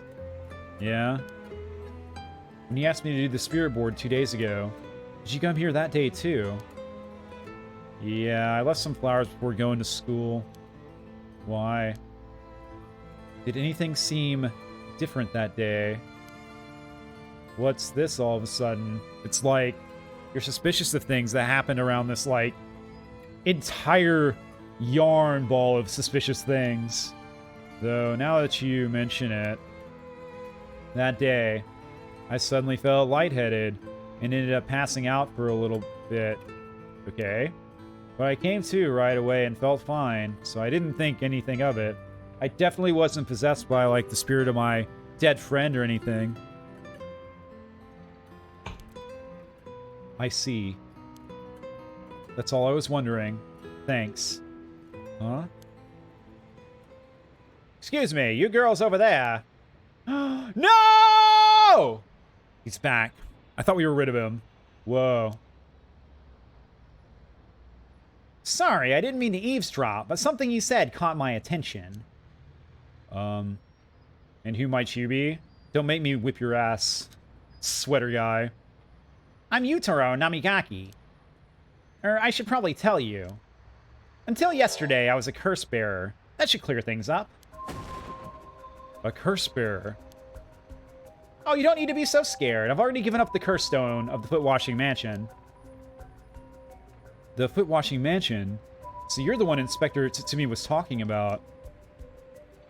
Ah, you already know Inspector Tatsumi. That makes this simple. There's nothing to worry about. Oh, hey. You're in the driver's...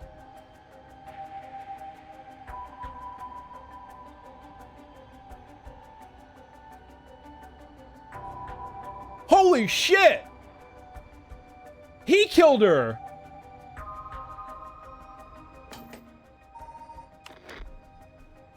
Which means... Okay. That means it was him and Ayame. Because there were two people. There's a man and a woman in the driver's seat. Which means the backup plan is probably... Oh, the backup plan is totally... Oh, the other part of the right! Oh, God! Ayame's scary. But then why did she act like she just recovered it? That part didn't make sense. Okay. Maybe jumping to conclusions here. Which is weird. I would never do that. It's not like me. Anyways, let's see where it goes. In the driver's seat. Yako? Yes, wait, what? Just now, was I doing something? I'm sorry, Mr. Namigaki, what might be the matter? Alright, I actually wanted to discuss something with you two. Would you come with me if you have a little time? Discuss something? With us? Sounds like a trap. You were talking about Michio Shiraishi, right? It's related to that. Huh? I'm sure you would learn a few things yourselves. If not now, later's fine. I'll be waiting around Ryogoku Bridge. Something rubs me the wrong way about this, but you mentioned Michio. What do we do? No, we go to school right the F now. Right now. Screw you, dude. Sorry, but there's something we gotta take care of. We'll have to pass. Oh. Do something then! Do something then! Is that so? Well, that's too bad.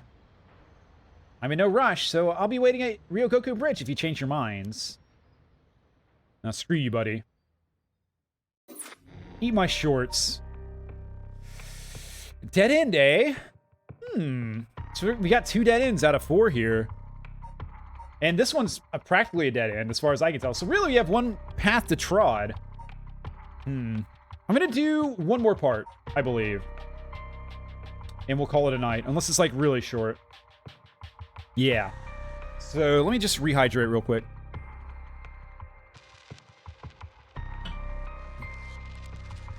Hydration's, like, important and stuff. And let's continue this tale.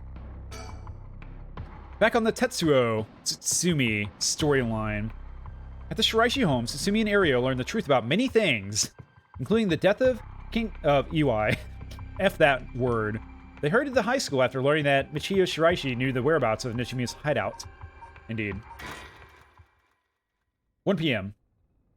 Tetsuo. Back to our buddy cops.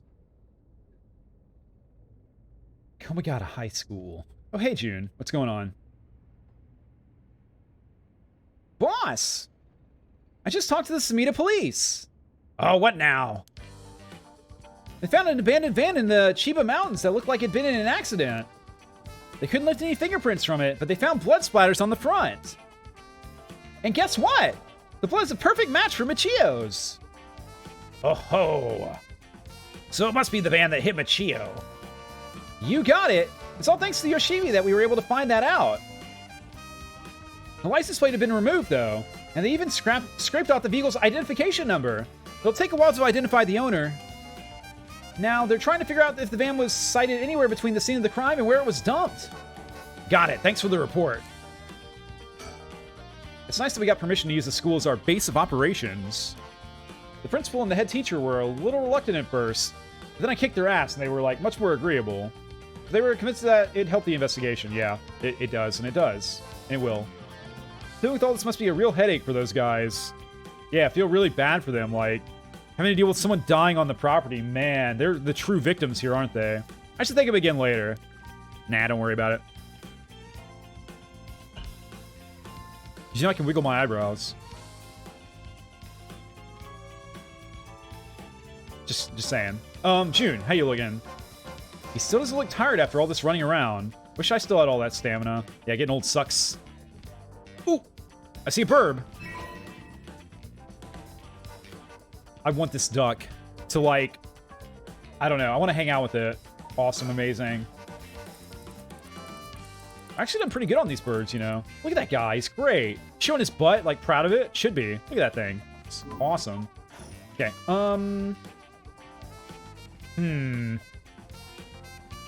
Alright. I guess with no other options, I will talk to June. My reliable partner. Childish, but reliable. By the way, boss, we've confirmed that Michio died in a vehicular collision. But are we still sure that was really an accident? Good question. I was wondering the same thing. The damage done by the collision indicates that the driver was traveling at a considerable speed, but there were no brake marks to be found. Exactly. Which suggests they may have been intentionally targeting Michio. Finger. Then what was the motive, you think?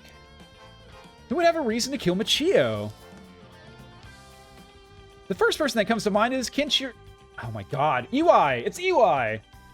Kenkichiro. After all, she knew about his crimes. But then, Iwai is supposedly able to control Michio by intimidation alone.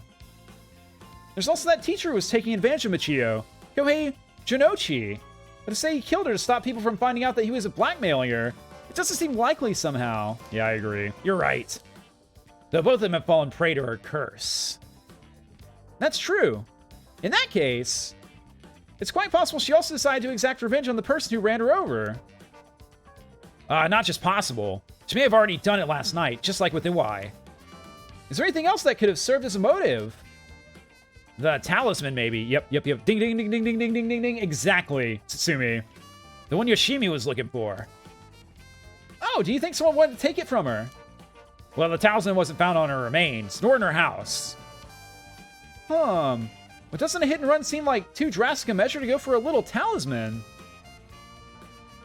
Then in the end, it might have just been an unfortunate accident after all. No! Unding. Yeah, it looks that way. Bullshit. Come on, guys. You were so close. So close to greatness. Either way, what we need now is a testimony from Michio herself. With a bit of luck, we may be able to ask her what happened during the crash ourselves.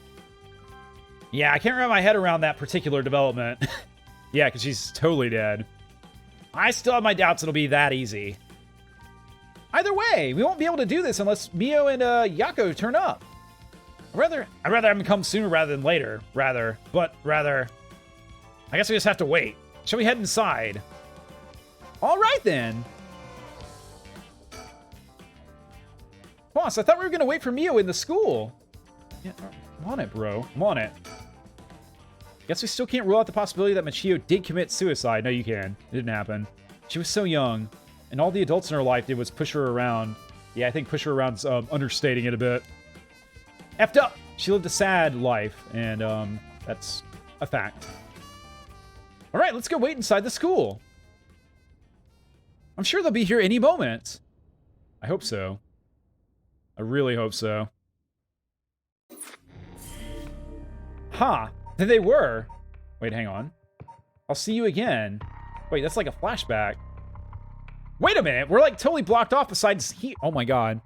Well, that was shorter than I thought. We're gonna continue. One more. I'm gonna get to like 11 o'clock. It's 10:54 here. 6 minutes or more content coming your way right now. I cannot be stopped. Except 6 minutes from now.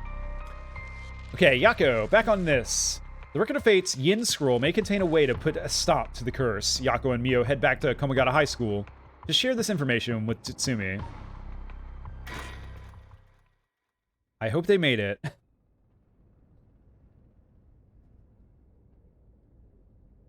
Here we are, at the high school.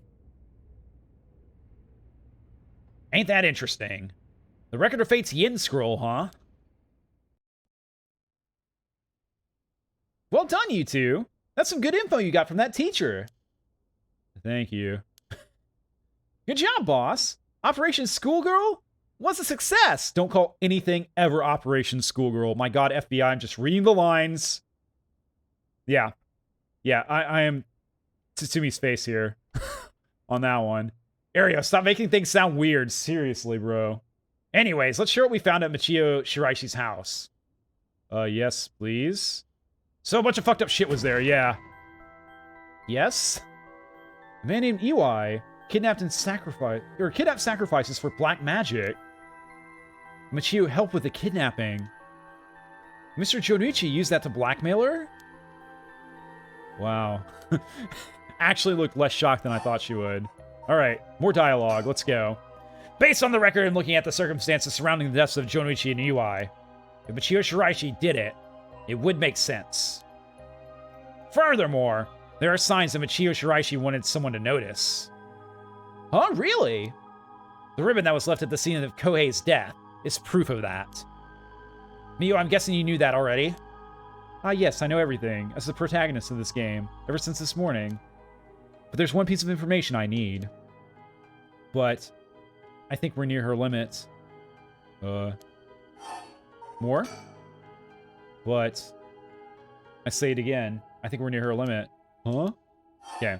Record of Fate's Yin Scroll! So if we get this Record of Fate's Yin Scroll, we'll be able to dispel the curse! Yes. The source of this curse is a tragic event called the Honjo Incident that dates back to the Edo period. An omyoji named Seaman Tsuchimikado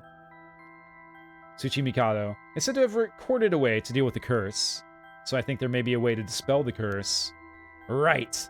I'll leave how to approach this to you, Mio, since you're clearly the most qualified person here. I'll check with the Paranormal Affairs Bureau as well, but please make finding the Record of Fate's Yin Scroll your top priority. There'll be a big bonus if you find it. I mean, never mind. Understood. But how do we go about looking for it? It's possible the descendants of Seaman have inherited it, but I don't think they're aware of its existence. It'd be nice if we had a clan crest or something to go off of. Maybe we'll have to ask Paranormal Affairs. About Western black magic. Let's learn more about that. That reminds me. Mio, was the Western black magic used by Iwai and Nejima really just an imitation? Huh? What? Why are you asking me? Do you want to, like, try it, Ario? Lock him up! Oh, boss said that you knew about this sort of thing. Do you not? Well, I mean, I have some knowledge, but... How strange. I don't think I've ever told anyone that. It's okay, Mio. No one's judging you really hard for dabbling in, like, making deals with demons and stuff. Right. But it still feels a little weird. So, what's your opinion on it as someone familiar with Western black magic? If I could have a look at the Grimoire, I could be sure, but... Based on their methods, I'd say they imitated black magic popular around 300 years ago. It was advertised as magic anyone could use and was employed as camouflage to evade witch hunters. It's notable because they purposefully required living sacrifices to make it difficult to disprove its authenticity. Oh, I see. Interesting. Right, so you had to be, like, really committed to it. And, yeah, you couldn't just, like, disprove it because the price was so high, right? It'd be like making a good luck charm costs, like, $1 million. And it's like, well, no one can prove it doesn't work because no one's, like, buying it. Kinda. Wow, you know so much. I'm impressed. It totally matches with the vibe you've got going on. What do you mean by that? Actually, what do you mean by that, Yako? Don't worry, have some confidence. You're the best little Western black magic practitioner I ever did see. Right. Thanks, I guess? If that black magic is just an imitation, then we probably don't have to worry about it. Yeah, I think magic and shit is probably, like, totally outlandish anyways, right? I'm just glad things aren't getting even more confusing than they already are. Yeah, it'd be impossible. I'm following it, I think. About the mastermind. Alright, about the mastermind. I had an idea. Huh? What is it? This is about the chairwoman of Hyaku Soaps, isn't it? You mentioned her when you were telling us about that Iwai person. Yep. Whether the goal is to restore youth or to resurrect someone, she's got her hands all over this shit. She has money, too. It would also match Hideki Araishi's account of a woman's voice. An evil business lady with supernatural powers. A classic setting. If only we could confirm those powers of hers were actually real. I think it's better if they're not, but I think whether her powers are real or not, the thing is, like, she believes they're real, and she's, like, pushing all this, right? So, I don't know that question really matters, in my opinion, but fair enough. I gotta burp. Okay, there it is. We'll need to keep an eye on her. I'll tell HQ to look into her. The end. Now then, if we're nearing the limit, I'll stop beating around the bush. Time to tell it to you straight. Yako Sakazaki. What, me? Yeah? Take out your curse stone and give it to Mio. My curse stone? It's just been in my pocket all this time? Thanks. I'm just gonna borrow it for a second. Well? Yep. There are soul dregs inside after all. What? How did this happen? I didn't do anything. I swear. You gotta believe me. It's okay, we know. Yako, calm down and listen to what I'm about to tell you. You're a fucking murderer and you're going away for life. There's no mistake that Jonoichi and Iwai were killed by that curse stone. But the one who committed the act is... you. Oh, there we go. The ghost of Michio Shiraishi that is inside you. Yako Sakazaki. What? What? Inside me? What? What do you mean? It's okay, Yako. Please calm down and listen. You've been possessed, Yako. Oh, she's doing the thing! Let's go! Mio powers, let's go! My Michio's ghost. What? It probably happened when you were offering flowers at the site of the accident.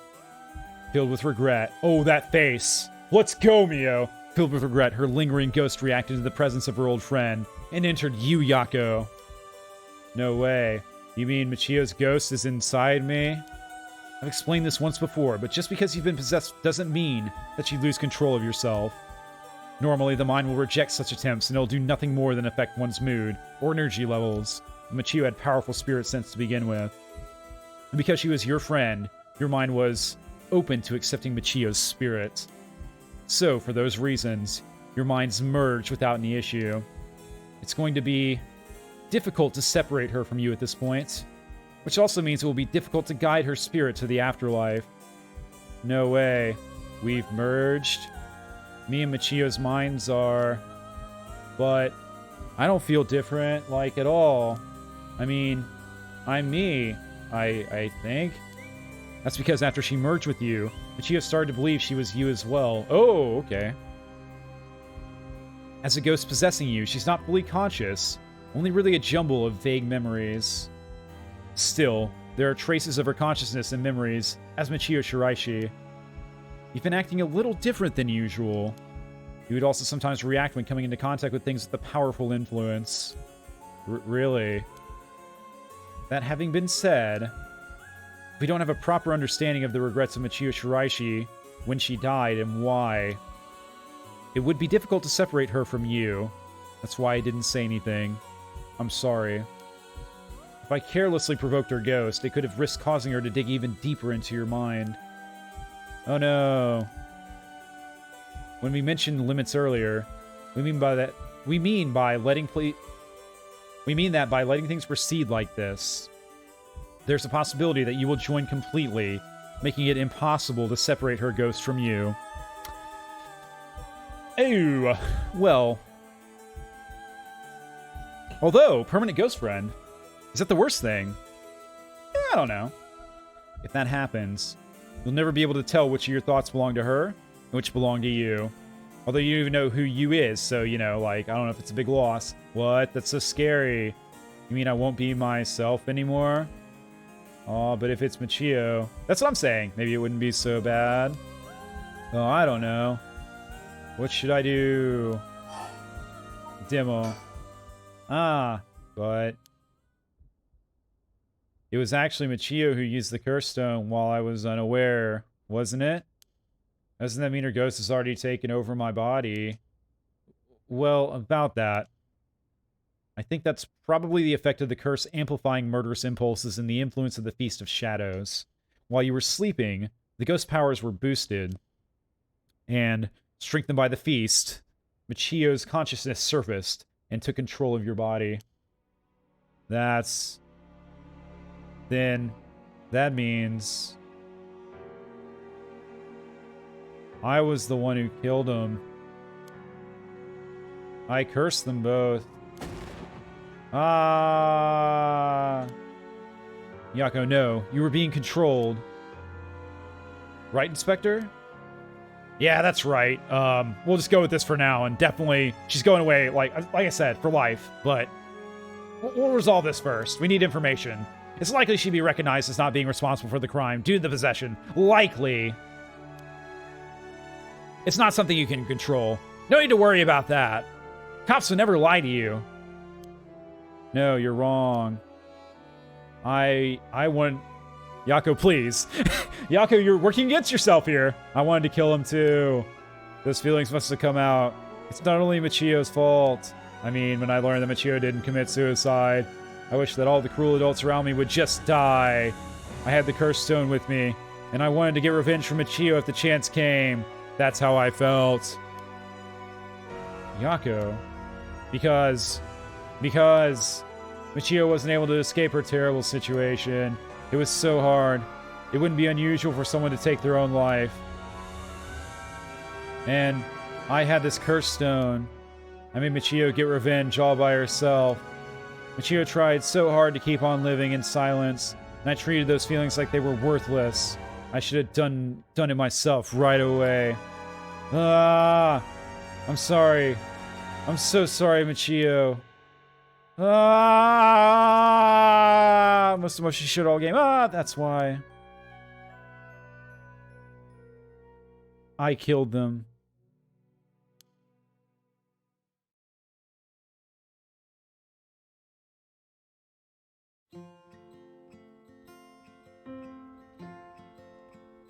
Yako. There you are. Oh, hi, Michio. What is up with you? You have me worried sick since you haven't been coming to school lately. It feels like it's been forever. I'm glad you seem to be doing good. Yeah, sorry. And I'm sorry I didn't tell you why. I've always regretted it. Come on, you're acting like we aren't buds. You tell me if anyone's making you sad, and I'll take care of them. Thanks, Yako. Actually, I'm here because there's something I wanted to tell you. Really? What's the matter? You can tell me anything. Well, the truth is, I did something unforgivable to an innocent man. Saying that I was forced to and didn't have a choice doesn't undo it. I'm sorry. I feel so guilty. What? I've done so much I can't take back. All because I was weak. There's no escaping the hell that I've created for myself. I couldn't handle it anymore. I started thinking about killing him and dying myself. Neither of us deserve to live in this world. What? But something went wrong, and that's why I died with regrets. But thanks to you, I finished what I wanted to. Thank you. And I'm sorry for dragging you into this. What? Wait, you don't need to apologize. It's only now that I realize. And I know how selfish it is. But I hope you'll remember the time we spent together as friends. And how we were able to be together at the end. Please, don't forget me. Huh? No, Michio, wait.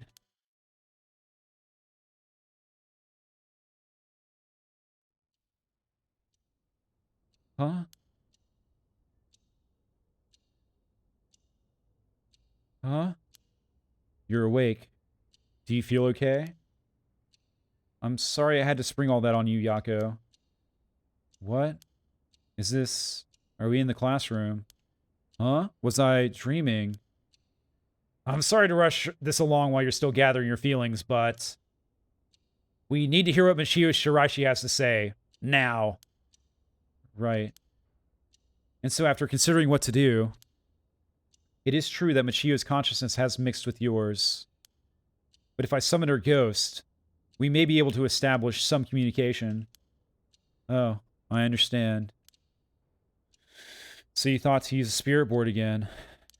Yep, I have a hunch.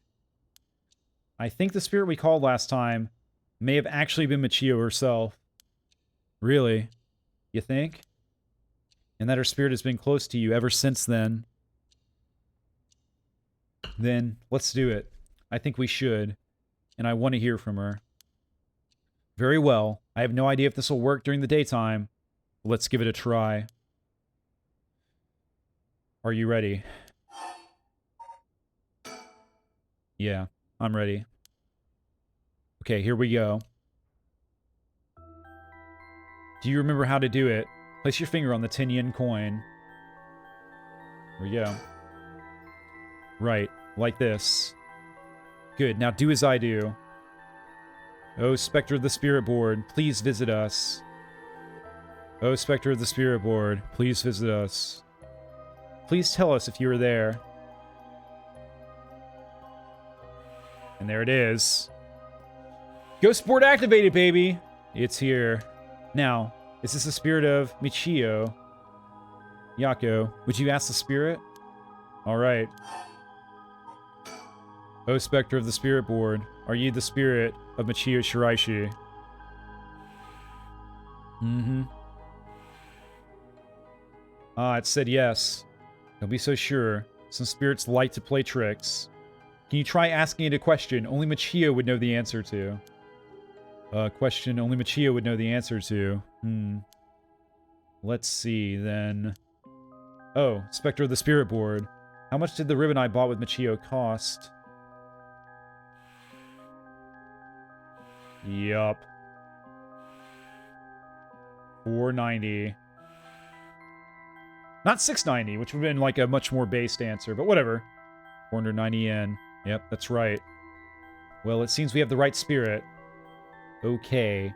Can I have you ask her a question? Okay. What do you want me to ask her? I want you to ask about the location of Fumichika Nejima's hideout and the location of the talisman as well. Okay. We have a decision to make, because we may only get one answer to this question. It'd be weird if the game did that, but it's a possibility. So, what's more important? If we stop the ritual, then it doesn't matter what Nejima does. Although him being loose is bad, and he could still kill people, obviously without the power of the Cursed Stone active, he couldn't kill as many people. So the right call, I believe, in this moment is learning the location of the talismans. Let's do that. Here we go. Oh, Spectre of the Spirit Board. Do you know where the talisman that you had is? All right, let's go. She does know. I wonder if we can find a way to narrow it down. I'll try asking. Oh, Spectre of the Spirit Board, did you carry around the talisman with you at all times? She did. We know that. So she did carry it with her. Then, do you have it with you, or did you have it with you when you had your accident? Big air quotes on accident. Yep. It was at the scene. Huh? She had it with her. But there was nothing resembling a talisman in the articles left behind at the scene. So that means someone took it with them and ran off with it before the scene was investigated. But who would do that? This would mean someone knew Machiko had died, or Machio had died before the police did. The first person to discover and report it was the caretaker of the apartment building next door. Should we check with them? Let's see. The other possibility I could think of is the perpetrator of the hit and run. Yeah, I think so. But it was a hit and run. Wouldn't they have run away? It might be possible if they came back, driven by fear or something else. Even so, they didn't report it and went through her belongings. But only to take a talisman? Seems hard to believe. Unless they were after the talisman from the beginning. Yeah, that's what I thought. I thought it was always about the talisman. There was no other reason to hit and run her. How likely is that? If the talisman really is so special. Ario mentioned the same thing, but to run someone over just to take something from them? It's possible they just picked up the talisman after hitting her for no particular reason. No. No way. Either way, if it really was the hit and run, then I hope they get caught. Very noble of you, Yako. Thinking that, like, people that do hit and runs should be caught. It's possible she remembers something after seeing that picture of the car. Then, shall we try asking? I'll try. Let's go. Oh, Spectre of the Spirit Board. Do you know who is behind the hit and run? She knows! She says she knows. That's a relief. If she hadn't known... Huh? In order for Machio's spirit to find peace, we need as much detailed information about what happened as possible. We can't send her off to the afterlife if we don't know what happened when she died. This isn't like a forced exorcism. Huh, so if that's what it'll take... Alright, I'll try asking. Right. Oh, Spectre of the Spirit Board. Who was the one who ran you over? I hope she knows the name. I wonder. N-A...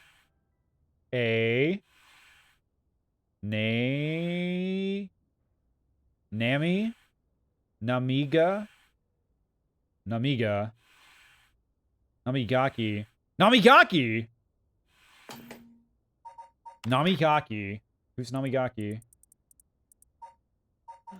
I freaking knew it! It's him and his freaking girlfriend, Ayame! Mm-hmm.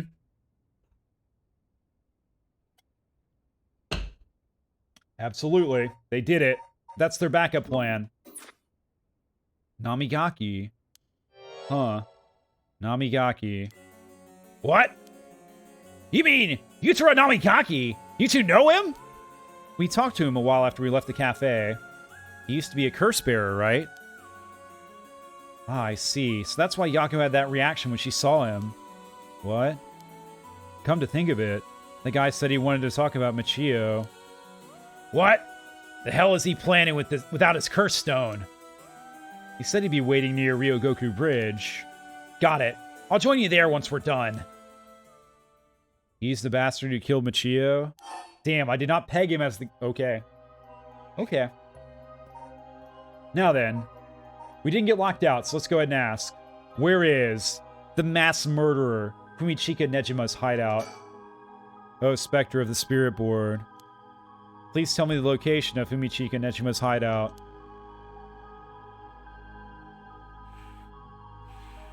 Oh. Please. Terrible things will happen if he isn't captured soon.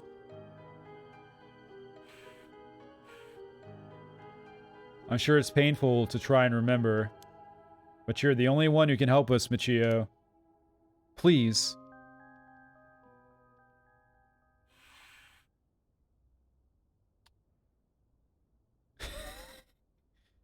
It moved.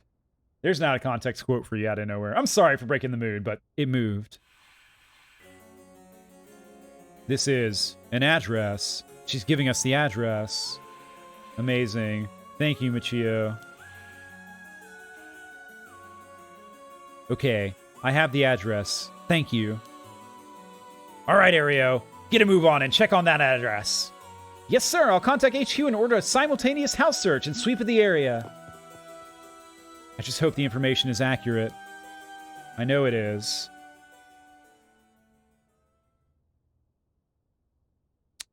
Yako. This should be enough information. We can release Michio from her suffering now. Let's do it. All right.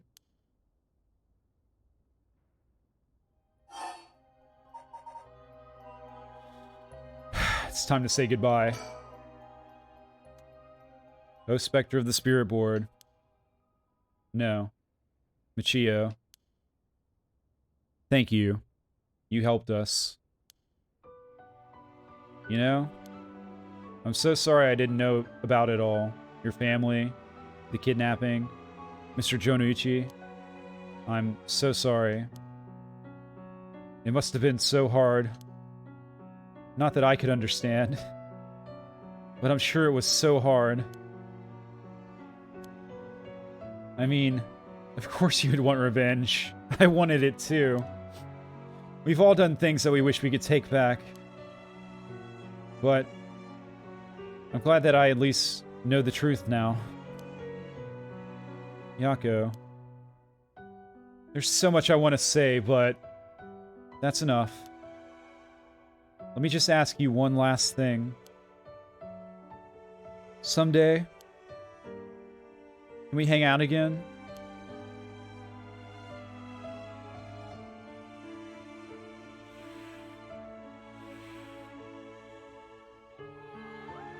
You mean it?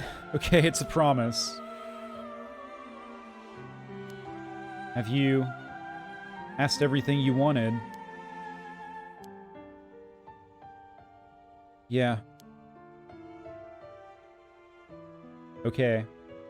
I'm going to guide Michio's spirit now. Yeah, it's time to say goodbye. Michio, with this, I'll finally be able to free you. Hey, Yako. Yeah? You never accepted the idea that Michio took her own life. I'm glad you never stopped trying to find the truth. Yeah. You're right. Even though I didn't realize just how hard things were for her. Mio? Sorry. It's just... Michio. She was taken advantage of by so many of the adults around her. She put up with so much. I should have tried to talk with her more. I know how you feel. Thanks, Mio. It hurts thinking about all the things I could have done. Why did this have to happen to someone so kind and hardworking? Feels like she was ill-fated to the very end. It's just too cruel. But even then, she didn't even tell me about this stuff. And she let herself worry more about revenge than living. So mad at her for that. Sure, I should have noticed something was wrong, but come on. Oh, what was she thinking? Seriously, I mean seriously. Am I really that unreliable? Of course I'd help you get your revenge, you idiot. I don't care how you changed or whatever. I just wanted you to live. Yako. I'll take responsibility for what's been done. But one day, if we meet on the other side, I'm gonna have to give her a good punch. And I'll tell her that she's the real Fool's Procession. Or something. Then we'll hang out like always. Sounds like fun. Alright, I'm sending her off, okay? Oh, wait. Look, the coin. It moved to know all of its own. You're right. When did it do that? It seems that she still has something that's keeping her here. Yako, do you have any idea what Michio wants? Me? Oh. Please. Don't forget me. I think she told me that she didn't want me to forget. I see. Then... Michio? If you can hear my voice, let your feelings that you won't ever forget her be known. Show it through an action. What?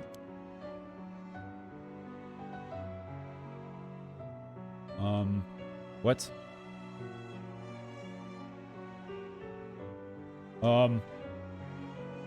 I don't know what to do! I don't know what to do! No! What do I do?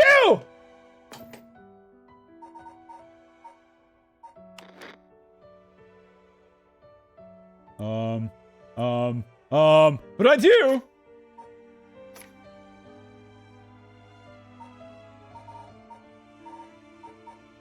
What do I do? Oh no!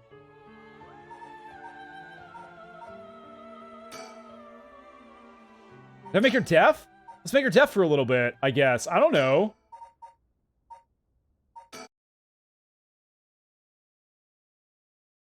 You're deaf now. What do you think about that? Why am I saying? Because it says to do something that shows you won't forget. I don't know what to do. It says do something. I don't know what to do. Oh,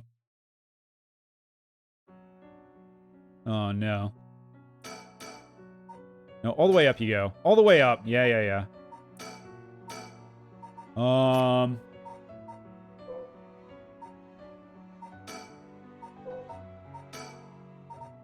Does that help? I don't even know what that did. Why am I in settings? Because it worked before. Vibrations on. Surely changing the resolution won't do anything, right? Right? Man, I don't even know. Do something that shows I won't forget. I don't know! I'm clicking. I'm clicking so much. Oh, God.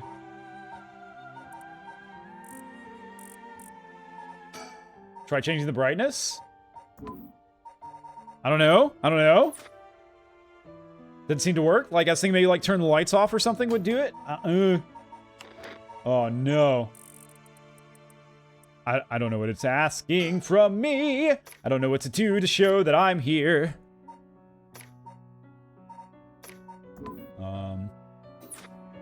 Show it through an action. Oh, this feels bad. I don't know what it's asking. Loading? Loading? When was this from? 11/20. That's too long ago. I don't want to reload that.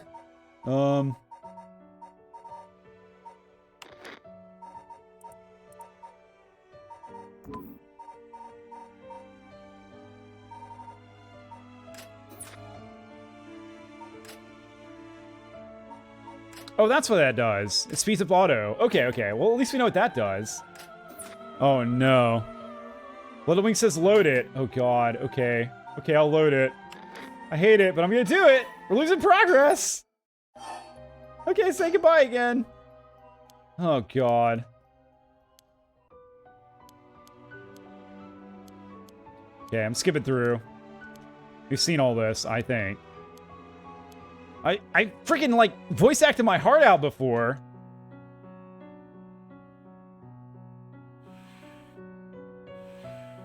Oh, just save. Oh, well, okay, we'll get back soon enough. No. Oh, I get it. Show you remember by, like, saving. Ah, not a do. I'm dumb. Ignore me. Would have gotten it eventually.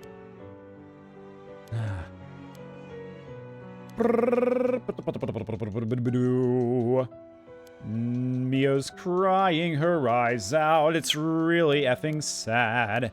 I'm assuming you looked that up, Blooded Wings. Thank you. Appreciate it. I would have looked it up myself. Soon.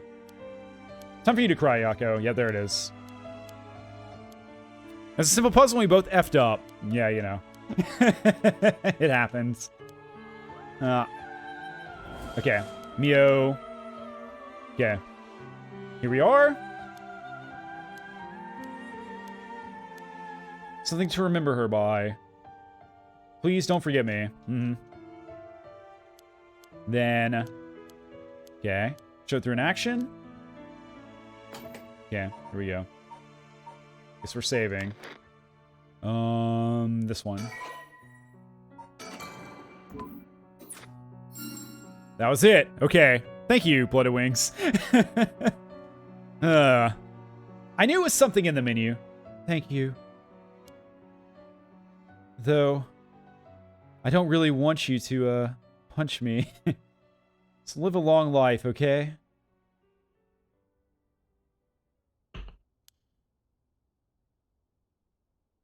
I'll see you later.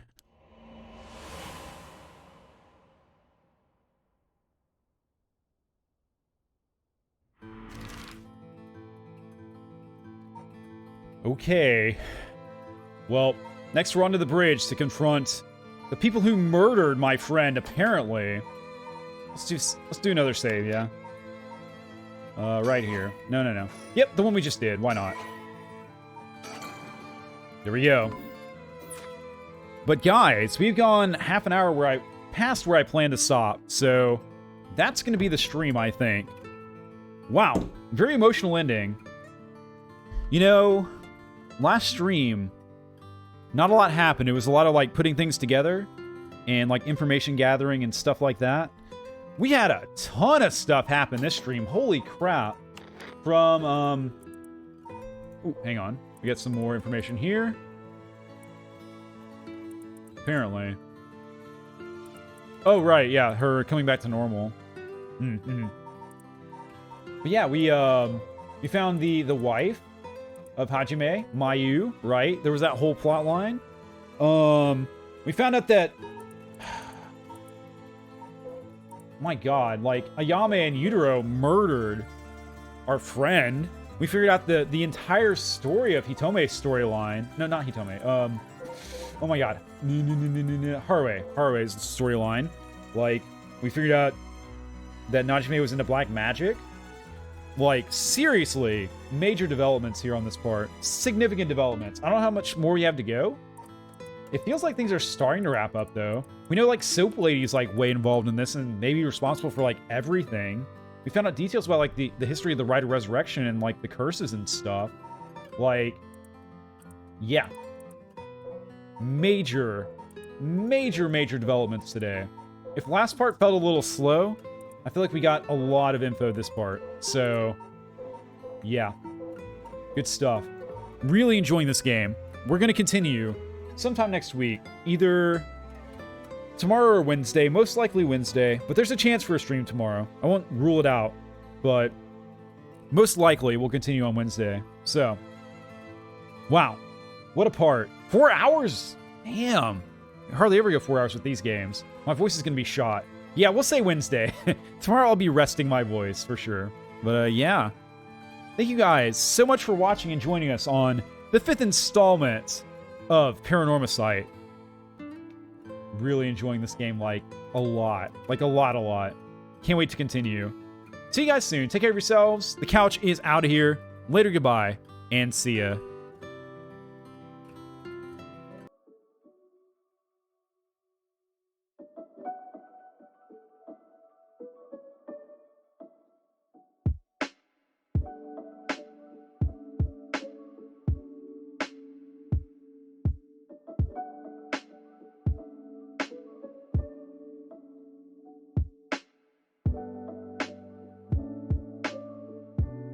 Man, the Hajime and Mayu storyline is still tearing me up. Like, so sad. If I was granted the right of resurrection, I could bring one person back, it would be Hajime for sure. For sure it would be. Even though we, like, haven't interacted with him at all. I just want that, like, long-term romance to pan out, and it's sad that it's not going to. Ugh. Then again, Mayu did seem like she was okay with it. Like, they were at peace with knowing their lives would end someday, and she, like, rejected the right. Which is, like, the right thing to do. But I'm just saying, if I had the choice, I would reunite those two. All right, on that sort of bittersweet note, see you guys.